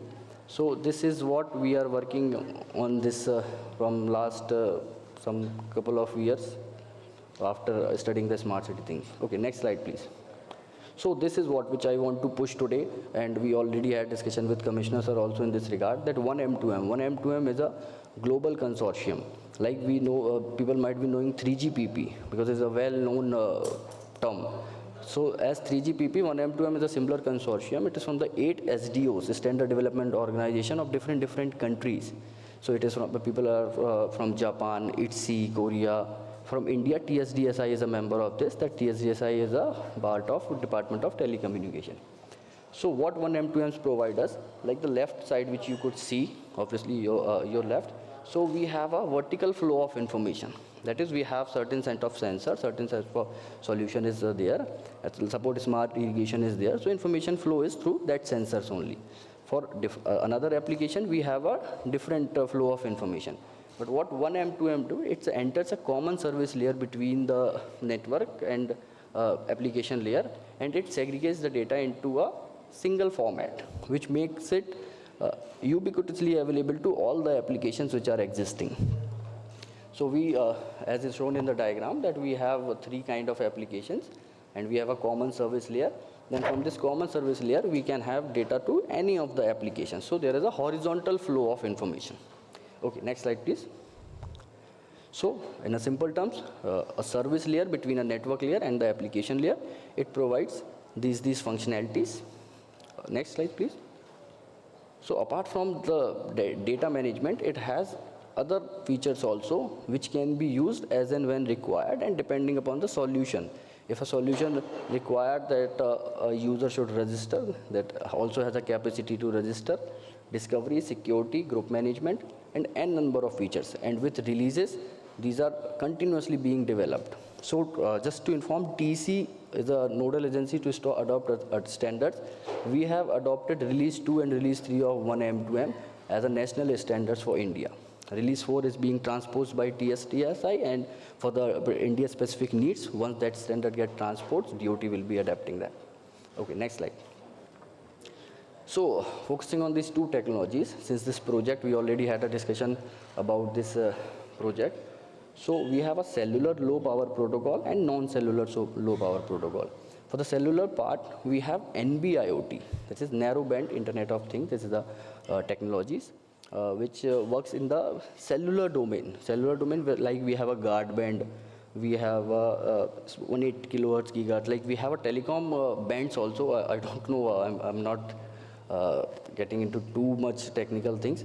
So the frequency band is there. In the frequency band, when like for 4G there is a separate band, for 5G there is a separate band. So in the communication bands there are certain gaps which protects the overlap of one band to another band. So this technology works in a guard band things and provide a cellular capacity. So there are some of the technological advancement. It is based on the 3GPP because 3GPP provides the standards for this IMT bands, cellular bands. It is low power, low cost terminal, plug and play, and utilizes cellular network. So data rate is low, module cost is low as compared to LoRa, and then dependent on the cellular network. The only part is it is dependent on the cellular network.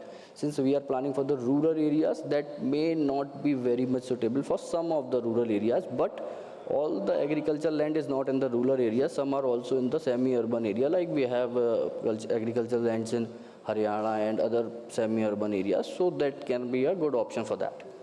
The second part is LoRa. LoRa works in a sub-gigahertz band, that is ISM band, that is industry, scientific, and medical. This band has been delicensed for the research purpose and deployment of some of the technology which can help in the field of industry, scientific, and medical fields. So this also works in the unlicensed band, and some of the applications are smart metering, asset monitoring, tracking, also environment related sensing. So these are some of the applications of LoRa. So next slide. So now this is a typical architecture of this NB-IoT thing, because these two technologies will be very helpful in the, moving forward with this project. So I am covering it in a little bit detail. Like we have end nodes that may be agriculture nodes for this project. The three like solenoid valve, moisture sensor, water flow meters. So through NB-IoT, they can directly send their data to the tower in the form of some packet. Then here comes in middle the 1M2M layer. This 1M2M common service layer can aggregate all the data. It can also aggregate the data coming from IMD. It can also send the data to the SCADA center, which is a part of this project. And the right part comes with a backhaul thing, that is OFC cable, cellular, or satellite. These three options can be used for the backhaul connectivity. These can send the data to the network server, and as I told earlier, that from the network server, it goes to the application, and from application, it can be accessed by the user in the form of dashboard or application. So this is a typical structure of NB-IoT, which is cellular dependent. Next slide. A small change you could notice, that instead of tower, now we have a gateway. So this is a IoT gateway. There's also work into the same frequency band in which the LoRaWAN is working. So that connects the data, aggregated data from the sensors to the LoRaWAN technology. If people might be aware, earlier POC of this project, MCADWM, has been already done, and it has been done with the LoRa technology. Some density was little less due to distance between the towers, but this is a well-versed technology if we have a dense network enough. So we get the data is aggregated to the gateway, and then from gateway it moves to the 1M2M service layer. Again, IMD and SCADA center can take data from this 1M2M common service layer, and then network server, then application to the user. Next slide, please.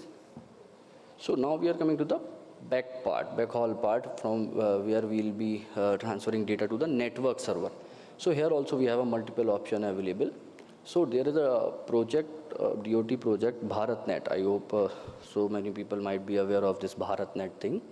So the aim of this is to provide affordable broadband service to the region, especially in the rural and remote areas. So, and connecting and enhancing network up to village through reliable broadband, majorly by the optical fiber cable, and the bandwidth is scalable because optical fiber, we have studied in our curriculum that it has an unlimited bandwidth. Whatever data you want to transfer to optical fiber, you can easily transmit. So it has a phase-wise implementation. Phase 1 has been implemented, phase 2 implemented. Now it is currently as an amended BharatNet project, and it is working on a DBOM model. That is the agency who will be responsible. They will be responsible for design, build, operate, and maintain. So this is currently being implemented in phase 3. Okay, next slide, please. So this BharatNet service at a glance, because this is the aim of this project was to provide a national infrastructure which can be used by everyone Like we have infrastructure, road infrastructure, which everyone is using as per their requirement. So this is data which I would like to push, and so we have authorities from state government also here that they can utilize this. So we have a service ready. The last block is of importance. We have a service ready GPs. The aim was to reach to the GP levels. So we have 2,14,325 service ready GPs. Means they are already connected. So many common service centers are working on this BharatNet thing. So that can be utilized as a national infrastructure for any of the project being implemented in the state government. Next slide, please. So M2M services, there were 3 options: BharatNet, cellular, everyone knows, so I have not put it in the slide. And third is the satellite communication. Now you might be reading in the newspapers daily that Starlink is being processing with the license. OneWeb is already in GEO's satellite orbit, is already being launched. So for this M2M IoT services, DOT has a scope. They have to take a license from DOT first of all, after taking license from the Space Ministry. So DOT license, the scope has been enhanced to provide M2M and IoT services also.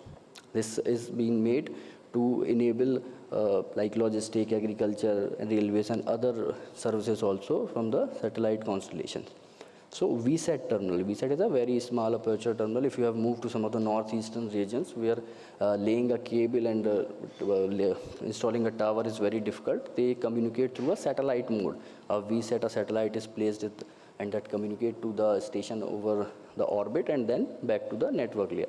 So the VSAT terminal will be used to aggregate the data, and then it will send to the network, and then from network it can be accessed to the application. Okay, next slide. So now we talk about the regulatory framework, because this is some burdensome part. Okay, we'll move forward. Yeah. So DOT has released so many policies and initiatives in this IoT M2M domain. So we have released National Telecom Roadmap in 2015, following which we have released NDCP, National Digital Communication Policy. We have already released a KYC guideline for M2M SIMs. Just to brief, like M2M SIMs are different from the normal SIMs which we use. They are 13 digits, like we have a number of 10 digits. So we have TC only released a report in which is suggested that the M2M SIM should be 13 digits in number, and based on the TRI recommendation, and DOT has accepted. Now the SIMs are already deployed. So many solutions are already using these SIMs. So instruction for embedded SIMs. Now we all have embedded SIMs also. And 13-digit numbering scheme I already told, and adoption of 1M2M release 2 and 3 standards I told in the 1M2M slides. And this 1 megahertz band. Like earlier, this ISM, scientific industry and medical research band, was used to be 860 up to 867, 865 to 867. But based on the industry demands and the proliferation of IoT M2M solutions, the DOT has increased this to the 868, assigning 1 extra megahertz band. Spectrum is a very scarce resource. I don't know how much you take the gravity on this. So moving forward. Yes. So for M2M thing, they are like anyone is providing M2M services, he has to take a license. It's not a license, it's a authorization. It's a very easy process. You just need to intimate. This is to cater the fact that no one is utilizing this band for any malified intention. It's just a kind of intimation to the government, and it is a very easy process. Okay, next slide, please. So this MTCT, a small thing, because IoT gateway I have highlighted in a bold and a larger text, because the gateway which we will be using in the LoRa architecture I have told you, that will be the IoT gateway. And the standards for IoT gateway has already been prepared. There are essential requirements for the IoT gateway, which is released by IoT division TC, and that can be tested into the testing laboratories. We have already accredited some of the laboratories. And then IoT gateway, certified IoT gateway can be deployed into the systems. Okay, so that test is that ER will be covering EMI/MC requirement, safety requirement, communication interfaces, IP requirement, SAR requirement, security requirements. So those are the requirements, and that can easily be tested. We have a testing ecosystem available. Next slide. So now, as sir already talked about the 6G alliance, so sir has already been part of the DOT. DOT is taking several initiatives for rural and remote connectivity. BharatNet being the one I already told. Then 4G saturation project is already going on because 4G is in the city, 5G deployment is started, but for the rural like saturation, we need to get to the saturation level that all the villages get the 4G connectivity at least. Then we have a USOF fund, then we have a TDTF fund that is specific for research. USOF is for the deployment in the rural and remote areas. Then satellite-based connectivity also we are working on, and then PM Wani, like Wi-Fi access point you might have encountered. So we are moving, we are having a holistic approach to reach to the every rural and remote areas. So not only agriculture, what we are planning, we are having a holistic approach. Like every department, every ministry is having an approach to reach the last mile connectivity. Morning we heard from several speakers that Department of Agriculture is also moving toward the last mile connectivity of water or agriculture thing. So next slide, please. So what we are thinking that as we are working on a smart city concept, so we are proposing a smart sustainable village. That smart sustainable village not have a agriculture concept, it have not irrigation, not water management, it will have a wholesome approach which can have a smart education, which can have a smart agriculture, smart panchayat, and cyber security, smart health. So anything can be utilized. Once the telecom connectivity reaches to the rural village, a number of solutions are open for deployment. And as telecom is an underlying infrastructure, it is a critical infrastructure as released by the NCII PCC also. So it is a baseline requirement for any department or any structure, any infrastructure to develop. So this is what we propose a decade, or maybe it may happen sooner also. So with that I quit. With that I close the. Thank you. Last slide. Thank you, Raghav. We have one, no, I think the question we'll have at the last. So basically, I think he has tried to cover the technology part. And one is the low power wide area network, which is other than the wireless networks, which I think commonly people know. And both have some advantage, disadvantage. I am sure that will be covered by subsequent our panelists. So with this, I would like to thank you, and I will ask subsequently the questions. Next.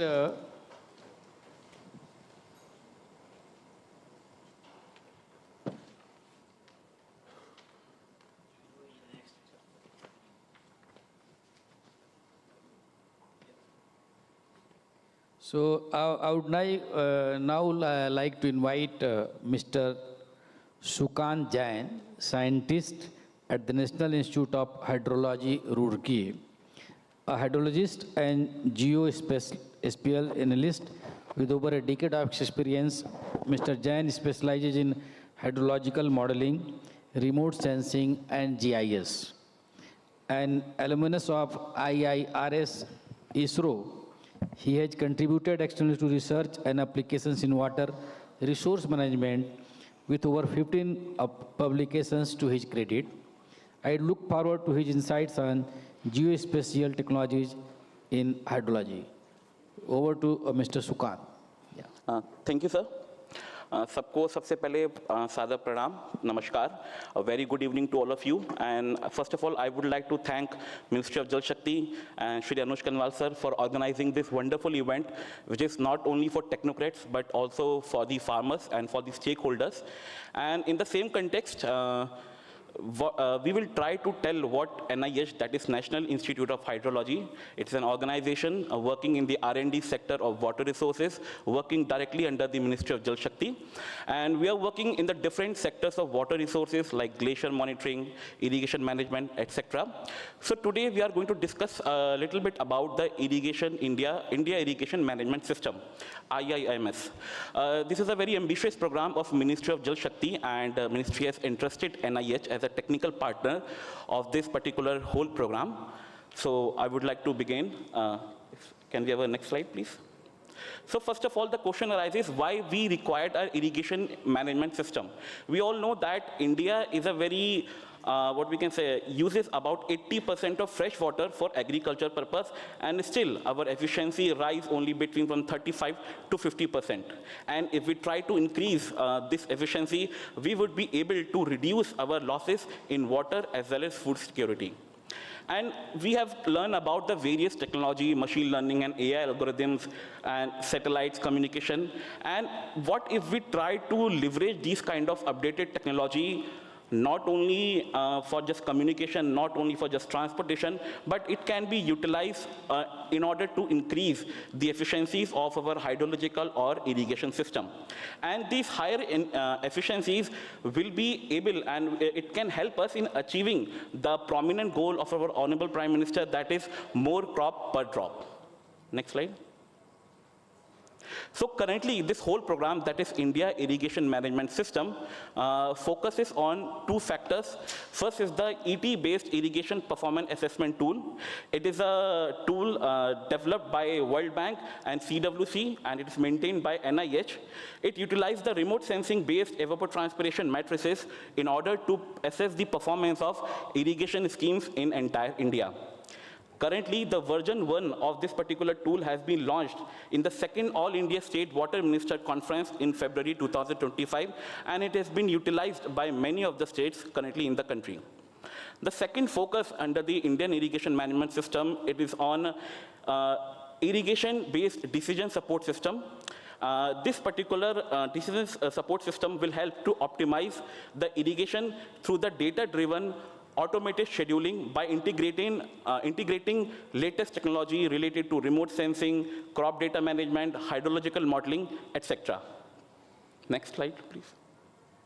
So first of all, question arises in our mind that why we should require to use the remote sensing and GIS in any kind of work. I think many of us have used the Google Map. I think most of us have already used. So what if we told you that don't utilize the Google Map, just ask the way with a local shopkeeper? We know that it is a bit difficult, and we know that the technology is upgrading day by day. So why not we use the Google Map or any other satellite-based data sets? So my same question arises over here that if the technology exists, so why not we used in our all other works related to India, related to irrigation management system or irrigation efficiency assessment. So we know that the current practice of irrigation performance assessment is a very what we can say field-based analysis, which may take more than 4 to 5 years sometimes in order to complete a report of a single project. So as we know that the remote sensing, that means satellite-based data collection has been utilized in variety of fields. So we should also utilize this thing, particular in the irrigation efficiencies also. And when we talk about the ET-based tools or any other tool that utilize the remote sensing product, it have a low complexity. It is a very high scalable, as we are going to talk about some of the tools which is not created for any state or any particular region, but for the whole of the India. And it is a very higher measurement frequency. For example, if we depend on the field survey, we have to depend on certain weather, or what we can say, we have to go again and again to the field. We have to rely on some data sets which has a very low frequency. But with the help of remote sensing data, those data sets or those information can be acquired in a regular, repetitive manner. That's why it will cost us very low when as compared to some traditional method. Next, please. So currently, we are focusing on, and we have developed with the help of CWC and World Bank, the two irrigation-based irrigation performance assessment tool. One is the ET-based quick irrigation performance assessment tool, and other is the ET-based detailed irrigation performance assessment tool. So as the name suggests, first tool is for the higher side stakeholder, which through this tool, they can generate a report, an automated report of any command area of the entire country. They just need to provide a single command area boundary, and they have to select the season. It is just like ordering a pizza from a mobile app. It is as easy as that. Just go to the website, and within 3 to 4 minutes, we will be able to create a report that will tell a basic insights of your command area, how it is performing, and what are the areas that need improvement. For the other or the more technocrat stakeholder, there is another tool known as ET-based detailed irrigation performance assessment tool. It utilizes some of the high-resolution data sets, which has been what we can say downscaled with the help of some advanced machine learning algorithm, and it works on various approximately 8 performance indicators that have been suggested by CWC in order to check or assess our irrigation performance in any part of the country. And both of the tools can be accessed, are in the public domain, and can be accessed by this particular website. Next, please. So this is just a quick report of the first our EP Quick tool. As you can see, in this, these are just a few snapshots of the report, and with the help of these snapshots, you will be able to identify that what are the indicators or what are the factors that are governing the accuracy or the performance of your irrigation schemes. And not only some matrices or the graph, but it also provides some maps in which it will help you to take the better decision as a stakeholder or as a decision maker, that in which area the problem exists, that either at the tail end the water is not reaching, or maybe what is the, it will also provide the land and the water productivity matrices of entire command area, and basis on these matrices and correlation with the graph and statistical analysis, you can get a better idea of your whole command area, as I told you, in just 5 to 6 minutes. Next, please. So this is a small screenshot of the, when I talk about the second tool, that is detailed assessment tool. So this tool is required some technical input, which may require some few, maybe 2 or 3 days of time and some technical advancement. But the output of this tool will be what we can say a small dashboard, which can be shared with the higher level of decision makers, and they can get detailed insights of their particular command area. Not only the crop maps, but also the amount of cropping pattern or cropping data based on the irrigated, unirrigated, rain-fed, and based on the different type of crops grown in that area, and they get the matrices, statistical analysis of those information. And I think as a stakeholder, it is very crucial, or what we can say, very advantage as a stakeholder, that by just sitting in a room, they can take the better decisions based on those indices. Next, please.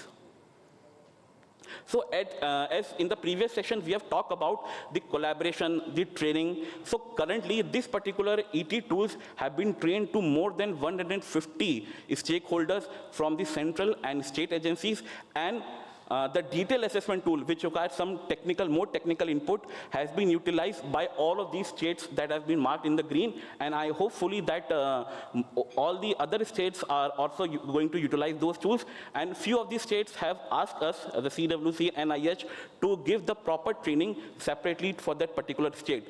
And as a NIH, as a technical agency, we are here to help all the state or the stakeholders in order to understand the technicalities of these tools. And not only that, the current status is not just we have created this tool and the things, and no, we are in a constant process of upgrading these tools based on satellite inputs, field mobile application, and the advanced machine learning algorithm. Next, please. The next stage of India irrigation management system, which we are going to propose, is that India irrigation-based decision support system. From the morning, we have discussed about how the technology can help us in taking the better decision. So these kind of tools can help the stakeholder in taking the better decision. And this particular that we are proposing, the India irrigation decision support system, it is a very key initiative under the Indian irrigation management system. And the objective behind this particular system is to modernize the irrigation through technology and analytics. Our task is to develop this decision support system and to study this particular kind of tool around the globe and the India, so that the best things can become in a single time frame. Because yes, it is a problem that the redundancy of work and the data sets is a problem. So we will try to minimize those things by leveraging all of these state-of-the-art technologies and data sets into the one frame, and we will try to create an application or a system which is a unified for all the states in India. Next, please. So these are the methodologies. This is the more technical part. I will not go into the very much detail, but yes, we are trying to integrate the better advanced data sets, which will help us to monitor the crop by the remote sensing data sets, and not only evapotranspiration, but also the soil moisture can be measured through the remote sensing, which our human eye or the field-based measurement may require some time. So with the help of these data sets, we will, next please. We will try to integrate all of these data sets to create an automated system which will tell us that how much soil moisture is there. If it is lacking, the soil moisture is not adequate, we will get the type of crop, we will get the type of crop water requirement, and if the water is not there in the soil moisture, the automated system connected to the SCADA will release the water automatically, and the AI and the machine learning will help or will suggest the stakeholder that what kind of suggestion or what kind of decision could be taken basis on the outputs. Next, please. So as in the initial days, in the morning, we have talked about this, the connectivity of all kinds of stakeholders and organizations. So the ET-based tool that we have talked about and the decision support system we have talked about, we are actually utilizing the data sets from different parts of the country and the world. As you can see that not only, and most of the data sets are in the public domain.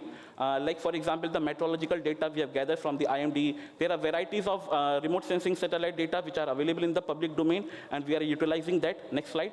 And not only that, we are, what we can say, expecting some future data set that have been created, some other data set that had been created by other organizations. For example, we have the FAO as of a partner. So they have created what we can say 300-meter ET data set for entire world and 10-meter ET data set for few countries. So hopefully, if we able to create those ET data sets for India as well, we will be able to upgrade this tool in a much advanced manner. Next, please.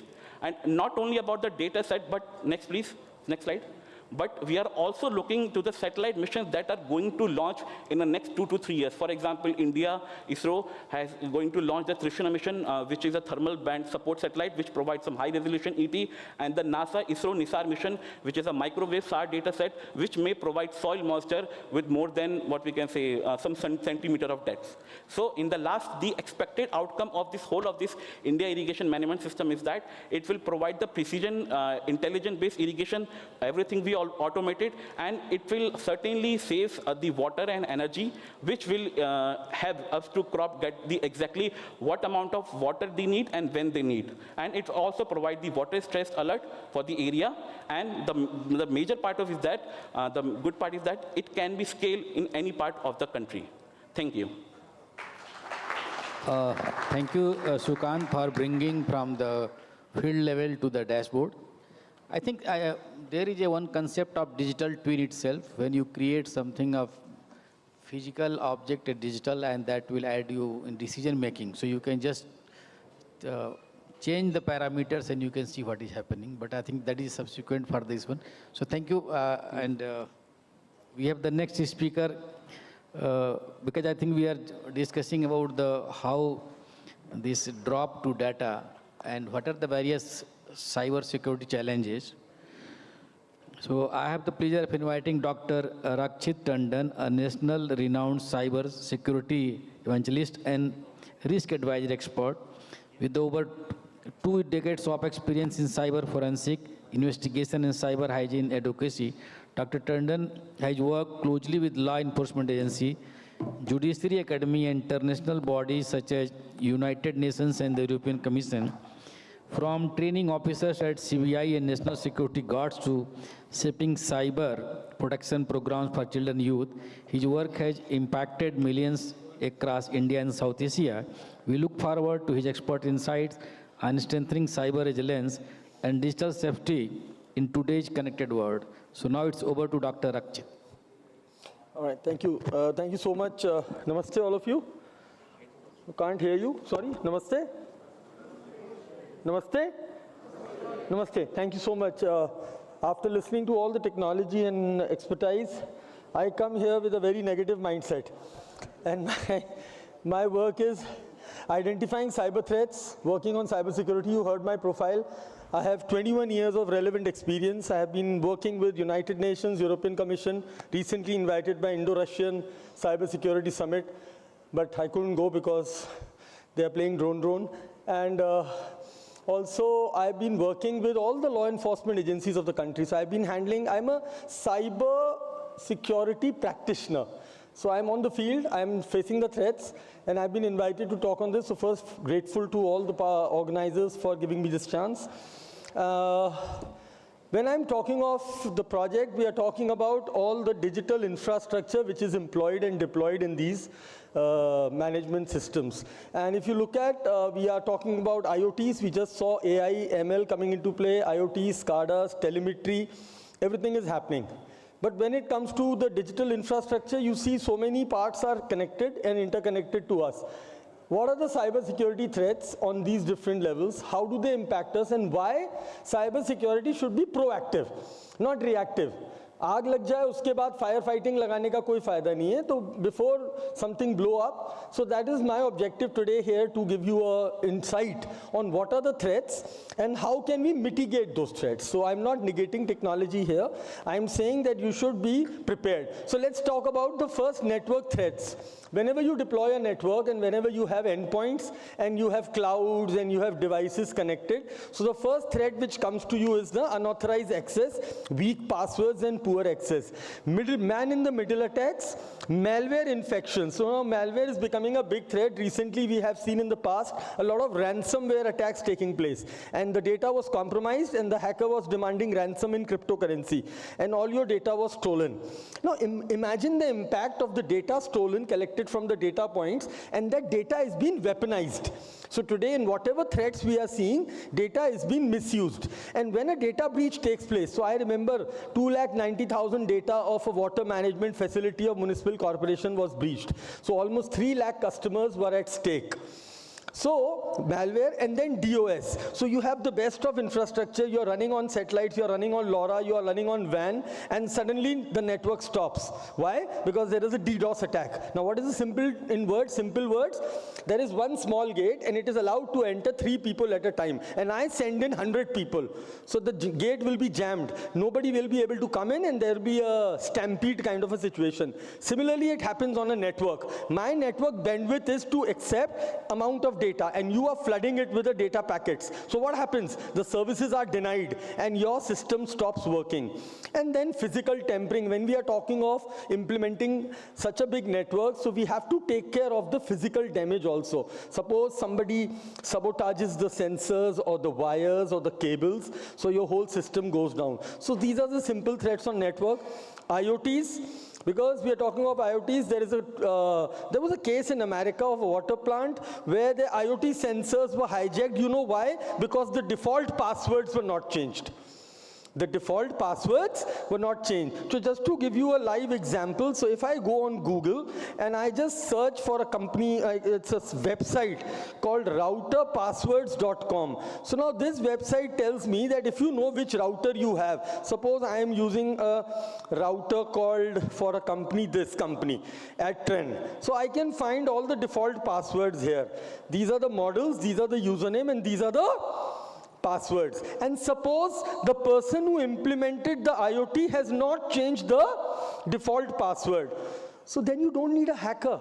Your devices are compromised and then the data going into the servers can be manipulated.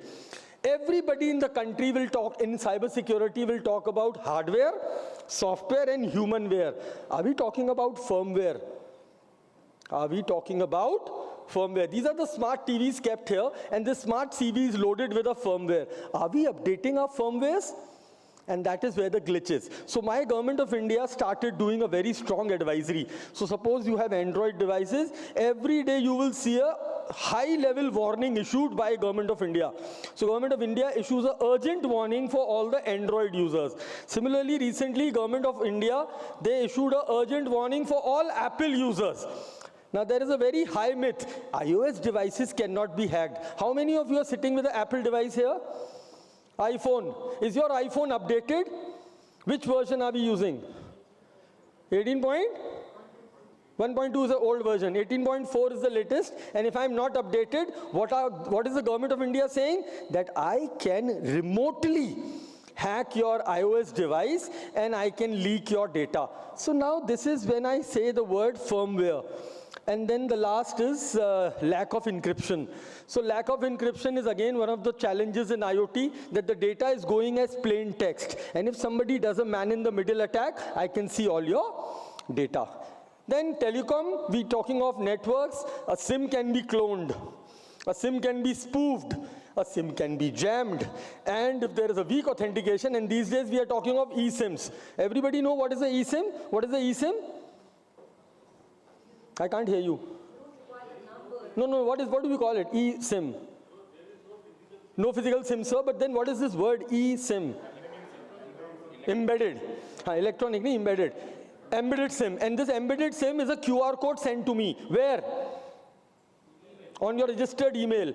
And now I'm just going to check my email on an open source website whether my data was breached or not. Suppose this is an email address, I'm just checking it. And this website tells me that your data has been compromised only 3 times. How much? 3 times. And what all data has gone? My email, my name, my phone number, and purchases. What all data is compromised? What is this?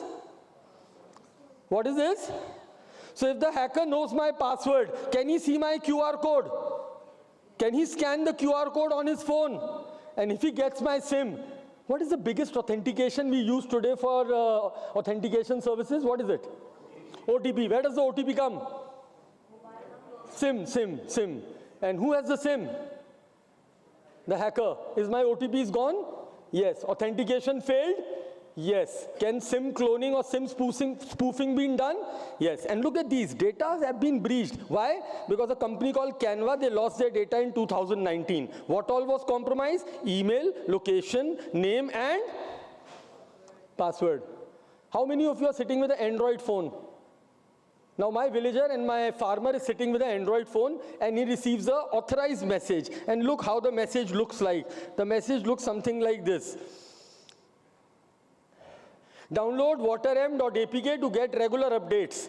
And there is a SMS spoof created. I'm using the word water. It can be ADB, it can be AFO, it can be anything. Yes or no? What is the APK file? It's an Android package kit file. Now I'm going to show you live. I am going to do an ultrasound CAT scan of this APK file. There is an open source tool called VirusTotal which can scan any malicious file. I'm just going to scan this water.apk file. So let us just scan this water.apk file and see what is the result. Here it is. It's an APK file called waterm.apk. The moment I scan the file, it comes out with 26 viruses. How many? And let me check what is the virus called. It is a Trojan. Okay. It is a malware which is called SMS thief. What is it called? SMS? So if I install this APK on my Android device, all my SMS are gone. Achha, what is this? Stealer. What? Banker. Today every smart device has a banking application on their phone, yes or no? UPI, APIs, credit cards, debit card, mobile banking, net banking, yes or no? And the data is gone just by a simple APK file. So today it is very important to secure the devices from these kind of malware attacks. Then cloud security. We are talking of cloud. As per me as an expert, the first thing is that the cloud should have a wonderful security in terms of the data which is being stored and where it is being stored. It all depends upon the location of the server. Because we'll be having so much of telemetry and critical components data that if this data is breached, it can provide a big threat. And we should have regular compliances also. So compliances should be strict. So as I heard in the previous presentation that our telecom government has their own testing services. Now that is the place where these devices should be tested, and especially the cloud access. Why? Because there are many case studies. Facebook got hacked. Australian Broadcasting Corporation got hacked. SolarWind. Now this was a very famous hack of US government where they didn't hack the servers, they hacked the supplier. So through the supplier they came into the network. So these case studies are an example that why data security is very important. Water is a critical data, and as per me, it should be treated as a critical data. Indian laws like IT Act and certain, they have their own directions, and we have all our foreign jurisdictions and everything. Some of the attacks which have happened in the past, October 24, American Water, their billing system got compromised. And the whole consumers, 14 million people, their billing was stopped. Why? Man-in-the-middle attack. Next, there was an attack on IoTs. So there was an attack on the old Masa and FL community in Tampa, and in this Tampa attack, they were able to compromise the IoT and increase some ppm to the poisonous level, though there was no casualty.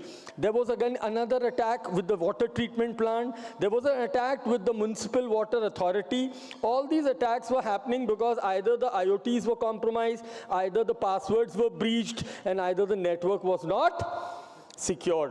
So network security, what can we do? We can have secured VPNs, firewalls, IoT, end-to-end encryption, firmware update, proper authentication. So we don't talk of two-step now. We talk of MFA, multi-factor authentication. I am not dependent on OTPs only. I have OTP, I have a biometric, I have an authenticator crypto processor code. So these days I use these crypto processor keys. Now this is a Google Titan key, and this Titan key, you hack my password, I'll give you my password in writing, I'll give you my face and my thumb also. You can't access my data. You need this physical key. This physical key will be inserted here, then it needs my live biometric. Not a clone, a live biometric. And then this crypto processor will allow you to enter my account. What are these called? Security keys. So what have I now? I have a multi-factor authentication. For telecom, we should have secure APNs. We should have SIM level and IMEI level locking. So I am a authorized member of your water management system. My IMEI is locked on the server. So even if my ID password is stolen by Mr. X, from his phone, he cannot access my data. So there is a IMEI-based locking and there is a SIM-based locking. And that can prevent all these kind of unauthorized attacks. And then for the best practices, we have so many references. We have, Government of India has started 2 wonderful websites and platforms. One is called CSK. Now it is called Cyber Swachh Kendra. You have the best alerts and you have the best practices. So on alerts, whatever the latest malware is coming, you will have all the details, complete horoscope of the virus. So how it is coming, what is it doing, what is the hash value, what IP address it is. And the second is NCIIPC, though it is debatable, but as per me as an expert, water is a critical part of our national security and infrastructure. So in future, it should be added in NCIIPC. And if it is added in NCIIPC, you have a disclosure form, incidence reporting, and malware reporting. So these are the tools which Government of India already have. And with this, thank you so much. I've taken all the time, but then thank you. So I will take questions afterwards. Thank you. Yeah, question afterward. I thank you. We should not worry because we have the doctor here. So, but I'm sure that all are going to update today their mobile phone at least. So thank you, doctor, for nicely covering this entire cyber security. But whenever we are doing the trial or pilot of technology, initial pilots I'm referring to, we need not worry about the security from the very beginning because then you will be stopping innovations. So first you do innovations, you do practice, and then naturally at the time before it's being actual practice, cyber and all, we have to take care of all the security aspects. So thank you covering. Yes, I have a point. Hello. Yes. Being sitting as a DOT representative here, thank you, sir. Just I would like to highlight that we have certain safeguard mechanisms also for this. Like whenever a SIM is changed from a device, it has a 24-hour lock-in period where you cannot send or receive SMS. Since OTP is one of the major authentication process in India, so we cannot either send or receive messages once a SIM has changed device. So 24-hour time is enough for a person to know that my SIM has been changed from my mobile. And also there are 3, like we have a blacklist, we have a gray list, and we have a white list kind of thing. So in blacklist, the SIM is entirely blacklisted. In a gray list, the device is MAC binded with the device, like SIM is MAC binded with the mobile. So certain people who are aware of this, they bind their SIM card through their mobile, through the TSPs, or they can send a request to DOT also for that. If they want to be bind their SIMs to their mobile card. And regarding the OTP thing, I just wanted to highlight that there is a 24-hour lock-in period for the SIM. So you need not to worry that much. I sincerely appreciate that we are sitting at the dawn of a critical cage. Like so many digital advancements are happening and technology is moving faster than what regulators and policymakers can move. But still, we have certain safeguard mechanism which we have taken for the citizen as a part of government. So definitely we need to look on to certain aspects, but we do not to worry that much. Thank you. Thank you. So now we have a very star speaker, I will say, because in India we respect ladies a lot. So we have the ladies power. Next speaker is Chanchal. And she has been leading the emerging technology of TCIL, Telecom Consultant India Limited. They are the mini PSU under Department of Telecommunication. And she has been championing with the 19-year experience in telecom infrastructure, whether that was for the BharatNet, which is the largest project of Government of India for connecting 250K villages and 650K the village level. And network for a spectrum, when government got a spectrum vacated from defense and other forces, and they gave alternate as a this optical fiber network to them, and rural digital village program across India and Southeast Asia. So over to you, Chanchal. I think I'm sure that you will do justice and clearly indicate which technology is based, why it's based, and how can TCILR help in drop in data program of water. Thank you, sir. Very warm good evening to all of you, and thank you for staying back. And trust me, this was my bio, what I uploaded on OpenAI ChatGPT. I uploaded my resume and asked it to please convert it into the speaker profile, which can be told in the event, and this is what AI gave, and with all the big words. But trust me, AI can do much more than that. That we will be seeing right now in this presentation, what AI is capable of, right? So, starting with a brief introduction of my organization. We are Telecommunication Consultant India Limited, a Government of India enterprise under Department of Telecom, so government basically. And we were established in 1978. And we have a very wide portfolio regarding telecommunication, IT, civil infrastructure, project management, and others. And what we do is end-to-end project management consultancy, starting from concept to commissioning, covering all the verticals of consulting, feasibility study, planning and designing, engineering, execution, quality assurance, audit, project management, O&M, and capacity building. So all these verticals are covered in our what we do in day-to-day projects, and we have project presence in more than 80 countries. That is about my organization. Now, we are aware that in India, we don't need to be reminded of the importance of farmers, agriculture, irrigation, or water. Everyone in this room is aware of the importance and are deeply connected to this field. Smart irrigation and water management are not new initiatives. These solutions have not only been implemented globally, but India too has taken significant steps by deploying them across multiple states. But the real question is, have we truly reached the level where these systems are delivering their full potential? Imagine if right now our minister, sir, could simply open his laptop and instantly see how much water was consumed in last few days on the 3,000 hectare of land in a small village in Tamil Nadu, or maybe what the soil type is, what crop they are growing, and what they have been growing in past year, and is there any early warning for an impending disaster or not. So it is not just monitoring the data, but controlling also. So when we say that this initiative has truly succeeded, the level of access, visibility, and control we must aim for is not only monitoring, but controlling this data. So let us see the bird eye view of what we understand about the components of the scheme.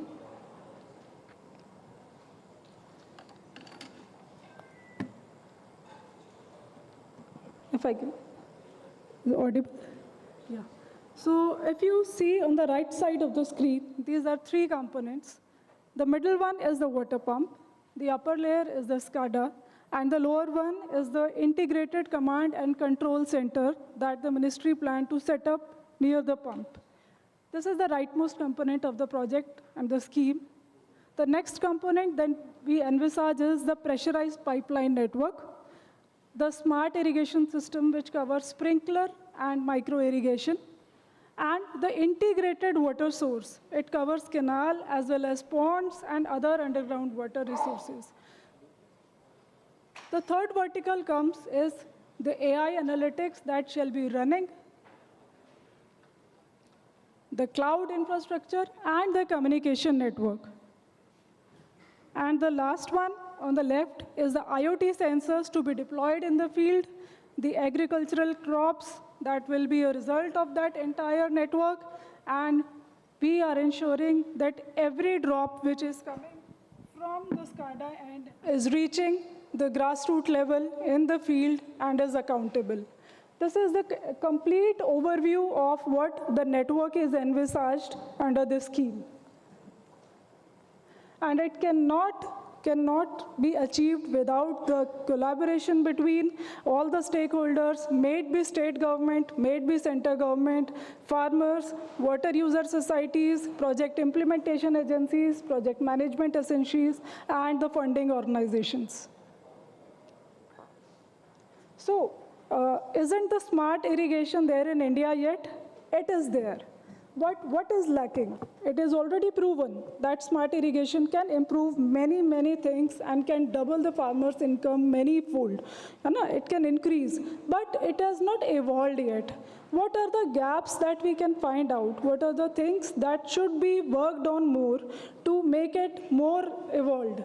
The gaps that we can see are the lack of interoperability across vendor systems, the manual dependency for data collection in absence of real-time sensors on ground, the integration between the field sensors and the SCADA and the cloud is not real-time yet. Our water user societies are not fully digitalized and are not trained enough to use the resources effectively.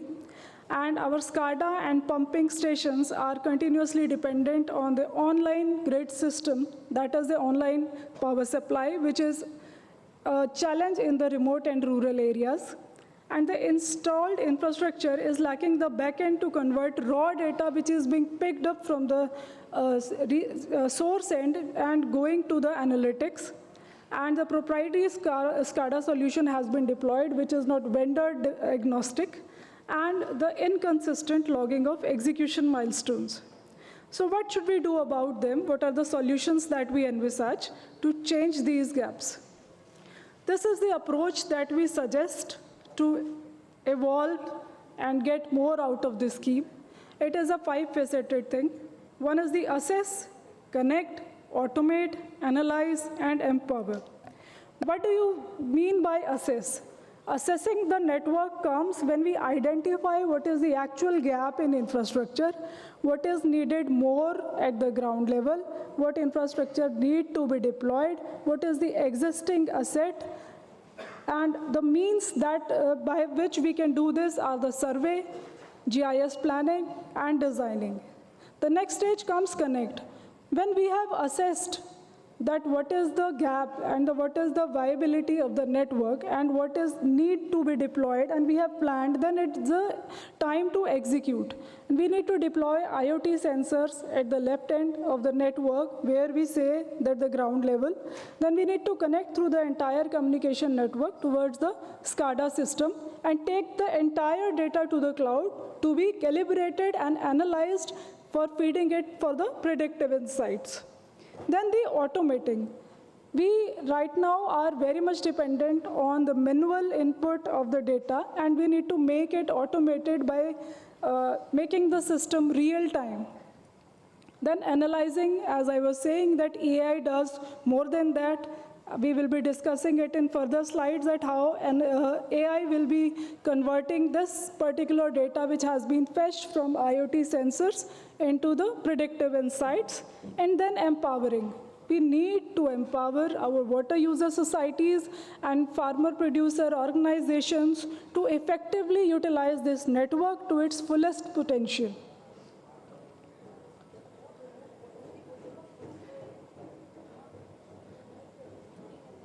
So these are the phases of the pilot rollout that the government has planned. First is the GIS mapping and physical design validation. The other is the network part, where sensors, SCADA, and pipeline infrastructure shall be deployed, and data shall be collected from the edge sensor and shall be delivered to the cloud. The third shall be the real-time monitoring and AI dashboard onboarding. then engagement of water user societies, and at last, third-party verification and impact assessment of the scheme. When we say integration with Gati Shakti, what does that mean? Gati Shakti is the Government of India initiative where we are geo-mapping the critical infrastructure of entire India, may it be road, may it be fiber, may it be pipeline. So by GIS mapping and the physical design validation, we can easily integrate this asset which will be created under the scheme along with the Gati Shakti portal of Government of India. So I'll be talking briefly about the network options that are available. My fellow panelist Raghav has already discussed about the available technology options, which are LoRaWAN and NB-IoT. And you can see in this slide, that the upper portion of the network architecture is basically non-cellular LPWAN network. Non-cellular means we are talking about LoRaWAN here. We do not need a licensed band to operate in this spectrum. And the lower architecture is the cellular LPWAN, where we will be dependent on the operator's network, like NB-IoT, for delivering our IoT data towards the network or the cloud side. Going back to the previous slide, if we compare both these technologies, I think it is not going back. Okay. So what are the differences between LoRaWAN and NB-IoT has already been discussed. But the LoRaWAN devices that are deployed in the field are low power devices and have a battery life of around 10 to 12 years because they tend to send data in spurts and are not always on mode. While in case of NB-IoT, the power utilization is little more. The NB-IoT network is dependent on the operator's mobile network availability in that particular area. That makes the entire system dependent on the operator's deployment in the field. While LoRaWAN does not have that kind of limitation. The cost-wise also, there are the differences. The user-end devices of LoRaWAN do come at a lower cost in comparison to the NB-IoT devices at the user-end. And moreover that, LoRaWAN can work in unlicensed band, and NB-IoT can only be serviced through organizations or service providers who have been allotted spectrum by the government. And apart from that, in both the cases, the services needs regulation. The person who is deploying LoRaWAN service or NB-IoT service need to take license from Government of India for provisioning these services. So now these are the AI-powered predictive insights, what AI can do. The machine learning models can be trained on historical rainfall and hydrology data, and they can predict catchment runoff, aid reservoir operation and planning. Similarly, AI algorithms using GIS, water tables, soil type, and crop data can suggest best location for farm ponds, check dams, and micro irrigation assets. They can also do data forecasting based on localized data of drought and flood events in advance, and predictive expected yield outcome can also be estimated based on the historic weather and sowing rates. Similarly, using AI, alerts can be given to the farmers regarding suggestive leakage or theft or the unauthorized tapping of water, and basically a predictive insights can be delivered with every kind of data that can be due to effectively maintain and manage this network. So these are some of the benefits that we can expect the farmers shall get, and these are the expected impacts.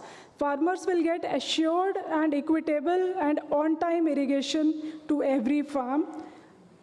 Yield is expected to be increased, and input cost shall be reduced through optimal water energy. Access to real-time advisories on mobile in regional languages.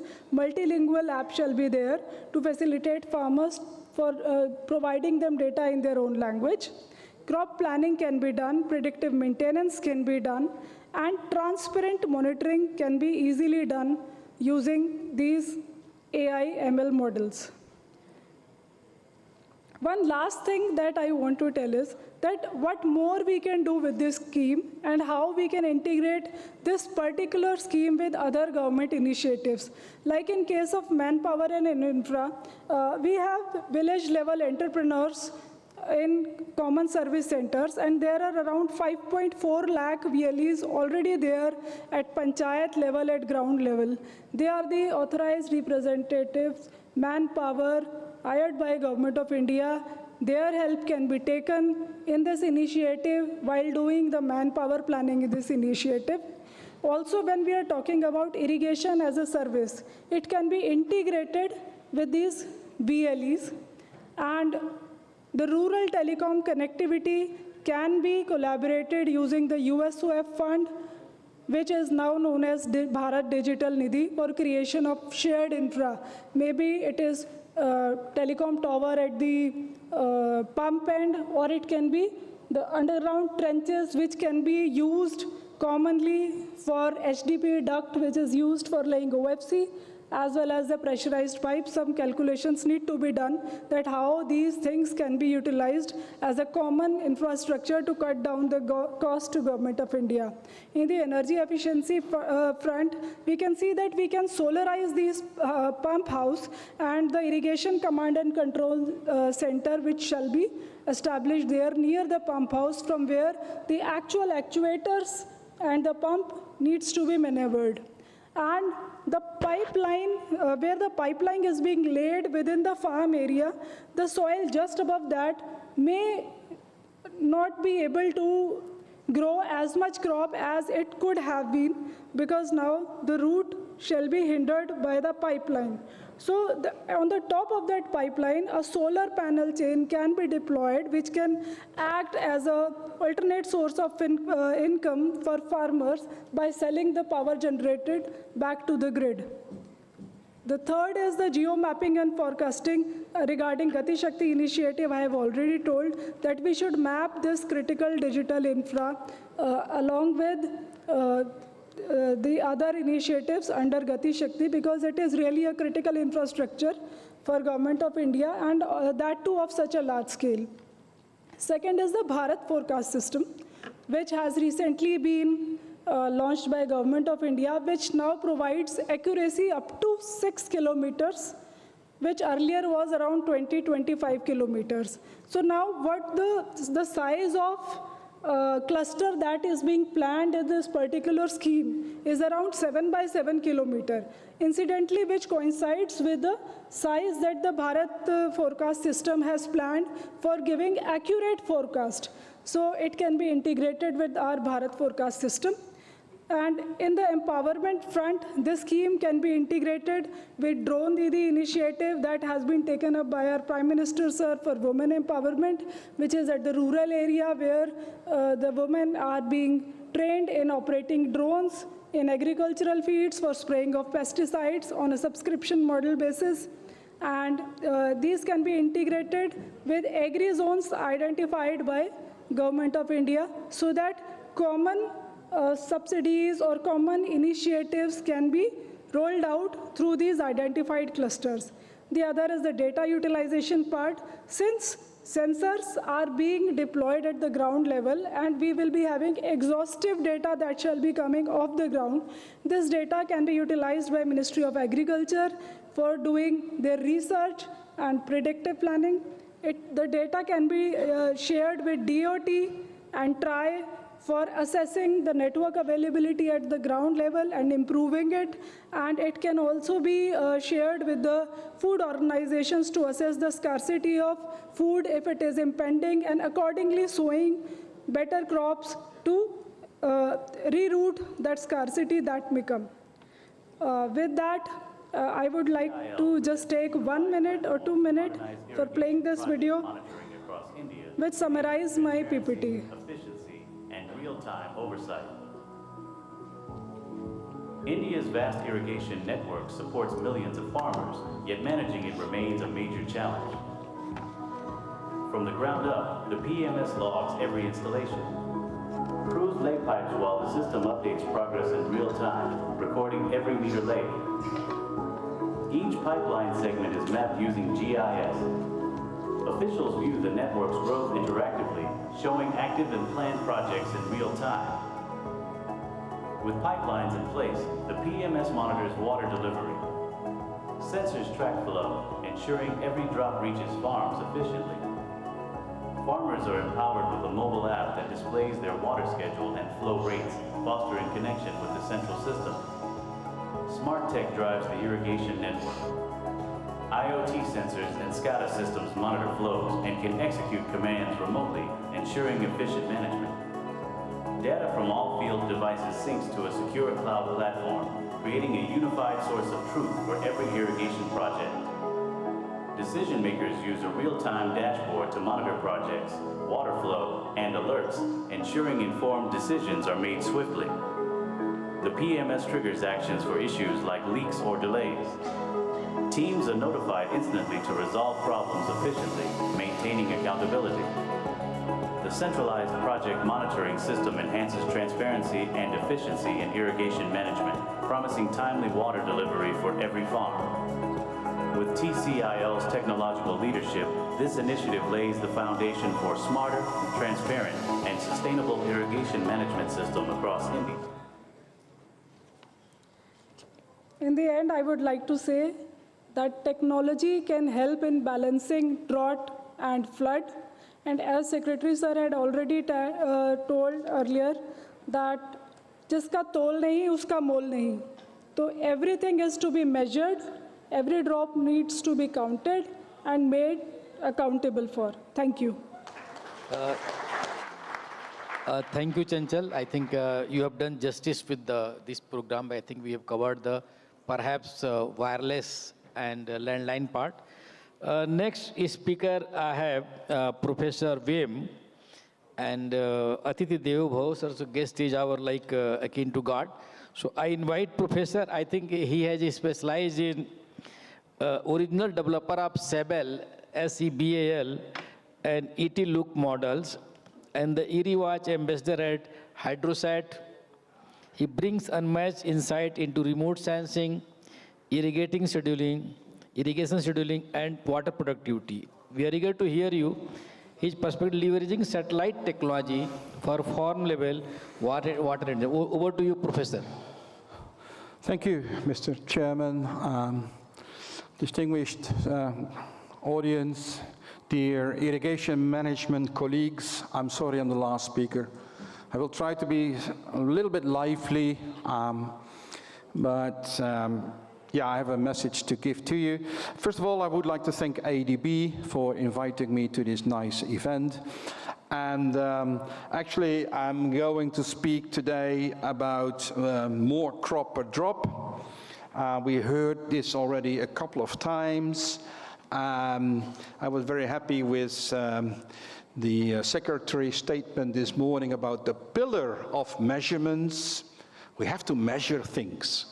If we really want to have Mcad becoming successful, we have to measure.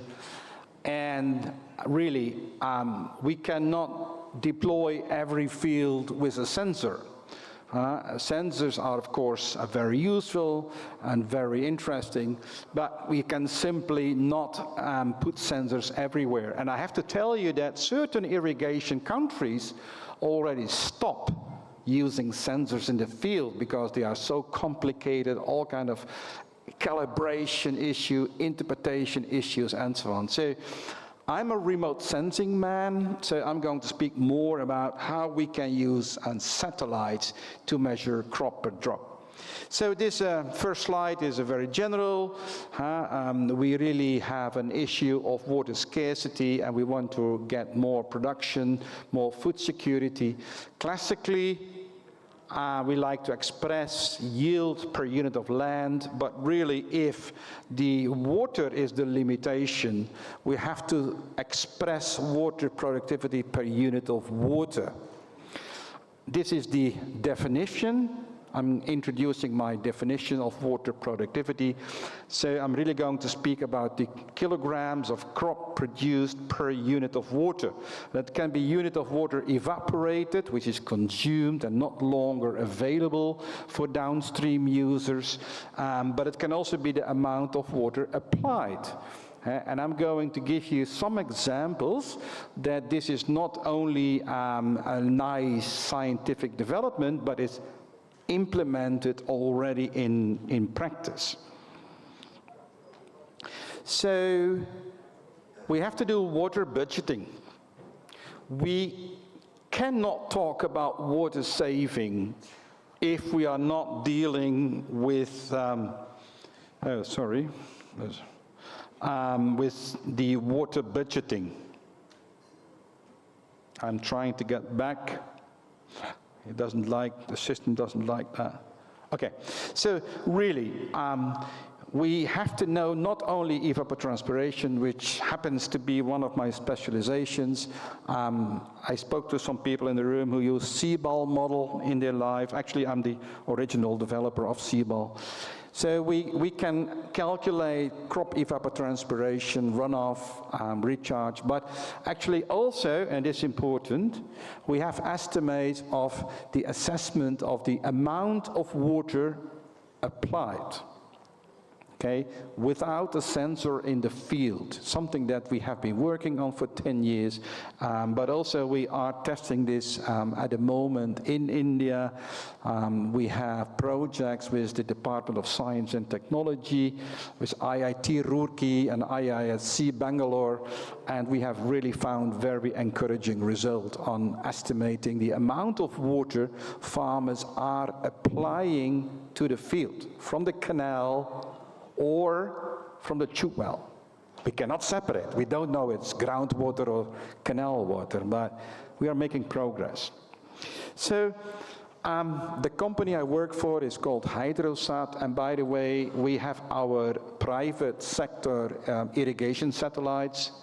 Tomorrow we are going to launch another one, a satellite for measurements of irrigation, and we are going to launch 16 more. So we have constellation of daily measurements, any field in India larger than half an acre, okay, every day. So what we do with that, this is an example from Kazakhstan, this is wheat. So first of all, we delineate all those different fields, as you can see here, and we classify the type of crop. So we know whether it's cotton or corn or potato or alfalfa, we do those kind of things. And then from the thermal satellites, from the temperature of the leaves, we calculate yield. Not on the basis of NDVI. NDVI is from 1969. Nobody wants to use such old technology. And we have daily images. I'm not going to speak about the science. That's not the right moment to do. But we can have yields of the yield of the fields. So then, in addition, we can also calculate how much water is applied. We can see here huge variabilities that some of the fields, they use so some 1,000 millimeter, but in other fields they have maybe only 800 or 900. So here you can see that sometimes they are even neighbors. So they cannot hide, you know. We know we can get this information for Mcad. Who is using the water, how much water. Also, how much is evaporated, and then finally the water productivity. So we really know how many kilograms we can get from a cubic meter of water.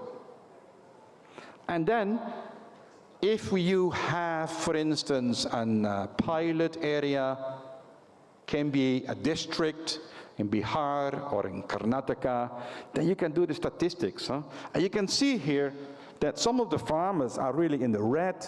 They only have 0.1 or 0.15 kilogram per cubic meter of water. But also, you can see farmers with 0.4 kilogram per cubic meter of water. We call that the heroes, the hero farmers, or the heroine farmers.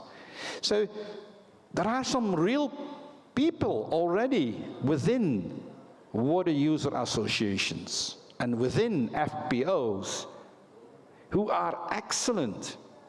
They don't need a lot of KVK support, you know. They can actually listen to the hero farmers and they can teach others. So I think this is a very important background. My recommendation is that first you set some policies. So where are the hotspot areas? What is the gap?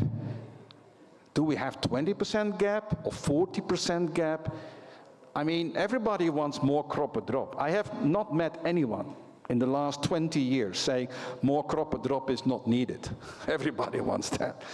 But then tell me, what is your current level and what are you going to do in the next 5 years, next 10 years, and next 15 years? So we have to measure.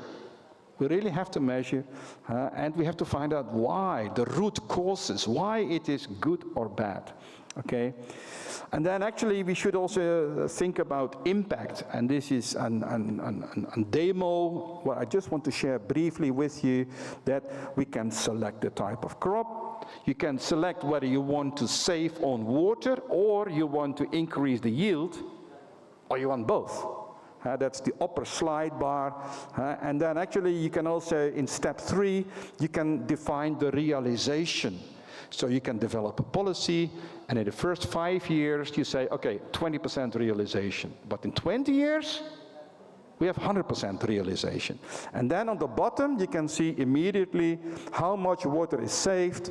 If you change, you can play with that. But I think it's fundamental to really help the governments with the targets. How much can we save, which crops, and you can do, again, district by district, or canal command area by canal command area. You can do for every distributary canal.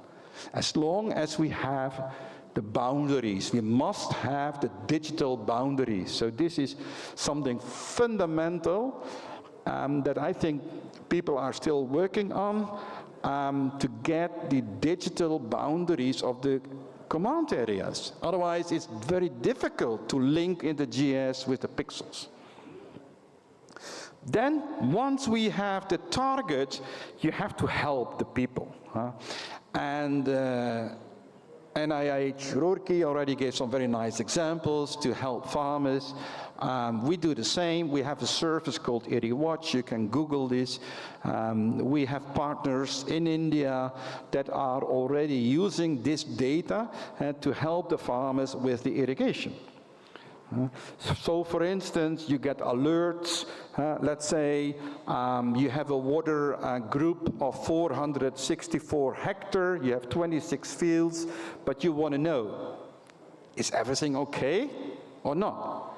And before breakfast, we give them a mobile phone message saying how many fields have a moisture alert, or how many fields have a growth alert. And then people can act, they can go there. They cannot say, oh, we did not know. No, we have given you this information. And also the optimization. So we don't want to over-irrigate, we don't want to under-irrigate. But basically, looking at weather forecasts, looking at current storage in the root zone and soil properties, we calculate on, hey, you should actually optimize your irrigations in the next 1 week, for instance, in this way. In this case, on day 1, 42 millimeter, and on day 5, 35 millimeter. This is an example with a 4-day rotation. If you have Warabandi with 8-day rotation, you can change. Or if you have that drip system with daily, you can also change. You can set this irrigation scheduling criteria, and then we really optimize using latest technologies on what your irrigation schedule should be. I think this is important. We cannot expect farmers to improve everything without helping them. So maybe we have to start at water user association level first, But then after that, you have to go to individual farmers and help them with what they should do and they should not do. So this is a way to reach out. This is a standard mobile phone app that we use in more than 60 countries. But yeah, basically we work with local partners like Mcad in MP, and they can then have a local language to the farmers or to the water user associations or to field reps. They give them suggestions on irrigation schedule. I think it's very important to involve the farmers from the start, but also give this information in a very easy to understand manner. We have heard already today many stories about how to educate farmers, what the role of the KVK is, and I think that is all true. I hear today a lot of things that are true, but now it's just a matter of realizing it. Thank you. Thank you, Professor. I think nicely covering. With this, we come at the end of, because I think we have to wrap up the session.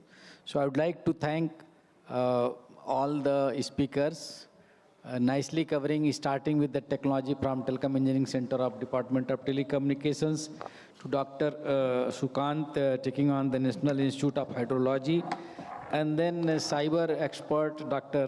Rakshit, and Chanchal covering what is the practical aspect of a country like India. But more important is whether these such type of programs can create some village level entrepreneurs. So I think we have to keep that in also mind. And I told Jal Guru, like something like in each village there can be Jal Guru, that he will think how to conserve water or recreate the ponds. And with this, I think I hand over back to you. Thank you. Thank you so much, sir. Ladies and gentlemen, can we have a round of applause for our session chair, Mr. Rajesh Kumar Pathak, and for all our panelists over here.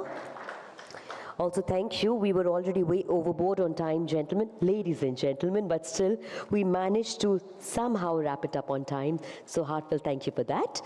Now, before we bid adieu and call this a day over here on the first day of this workshop, ladies and gentlemen, I'll take a moment over here and I shall be requesting our session chair, Mr. Rajesh Kumar Pathak, to kindly felicitate all our esteemed panelists seated over here on the stage, please. May we have the mementos one by one, please. I'll be requesting Rajesh to kindly come up front. First of all, we would like to felicitate over here Mr. Raghav Purvar, ADG IoT TEC TCIL. Mr. Raghav Purvar.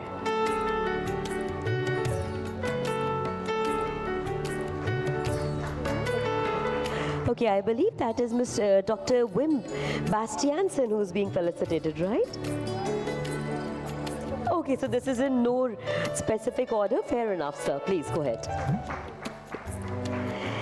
Now we have over here with us Mr. Rakshit Tandon from TCIL, who just got felicitated.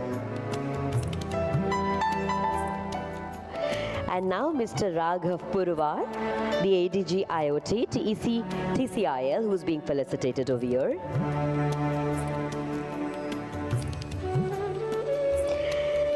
Mr. Sukant Jain, Scientist C, NIH, Roorkee, from the Ministry of Jal Shakti. And finally, Ms. Chanchal Pathak, JGM, Emerging Technologies, TCIL. Ladies and gentlemen.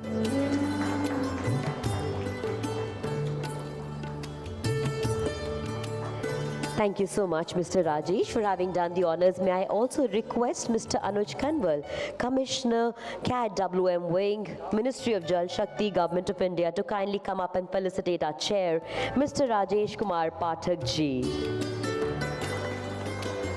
Thank you so much, sir. Thank you.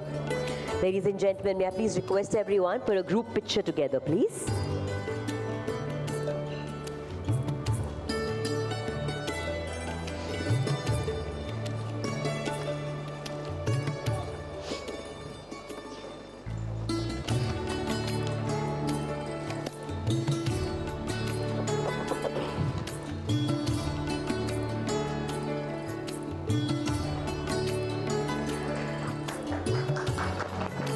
Well, thank you so much, ladies and gentlemen. Thank you once again.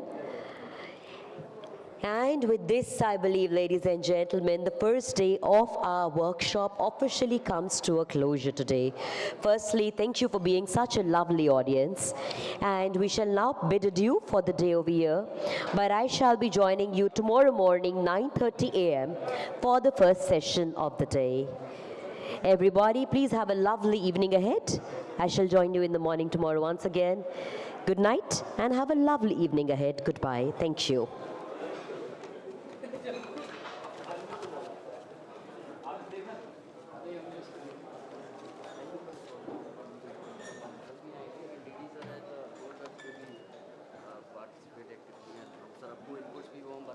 हाँ वो मेरे को दे देना।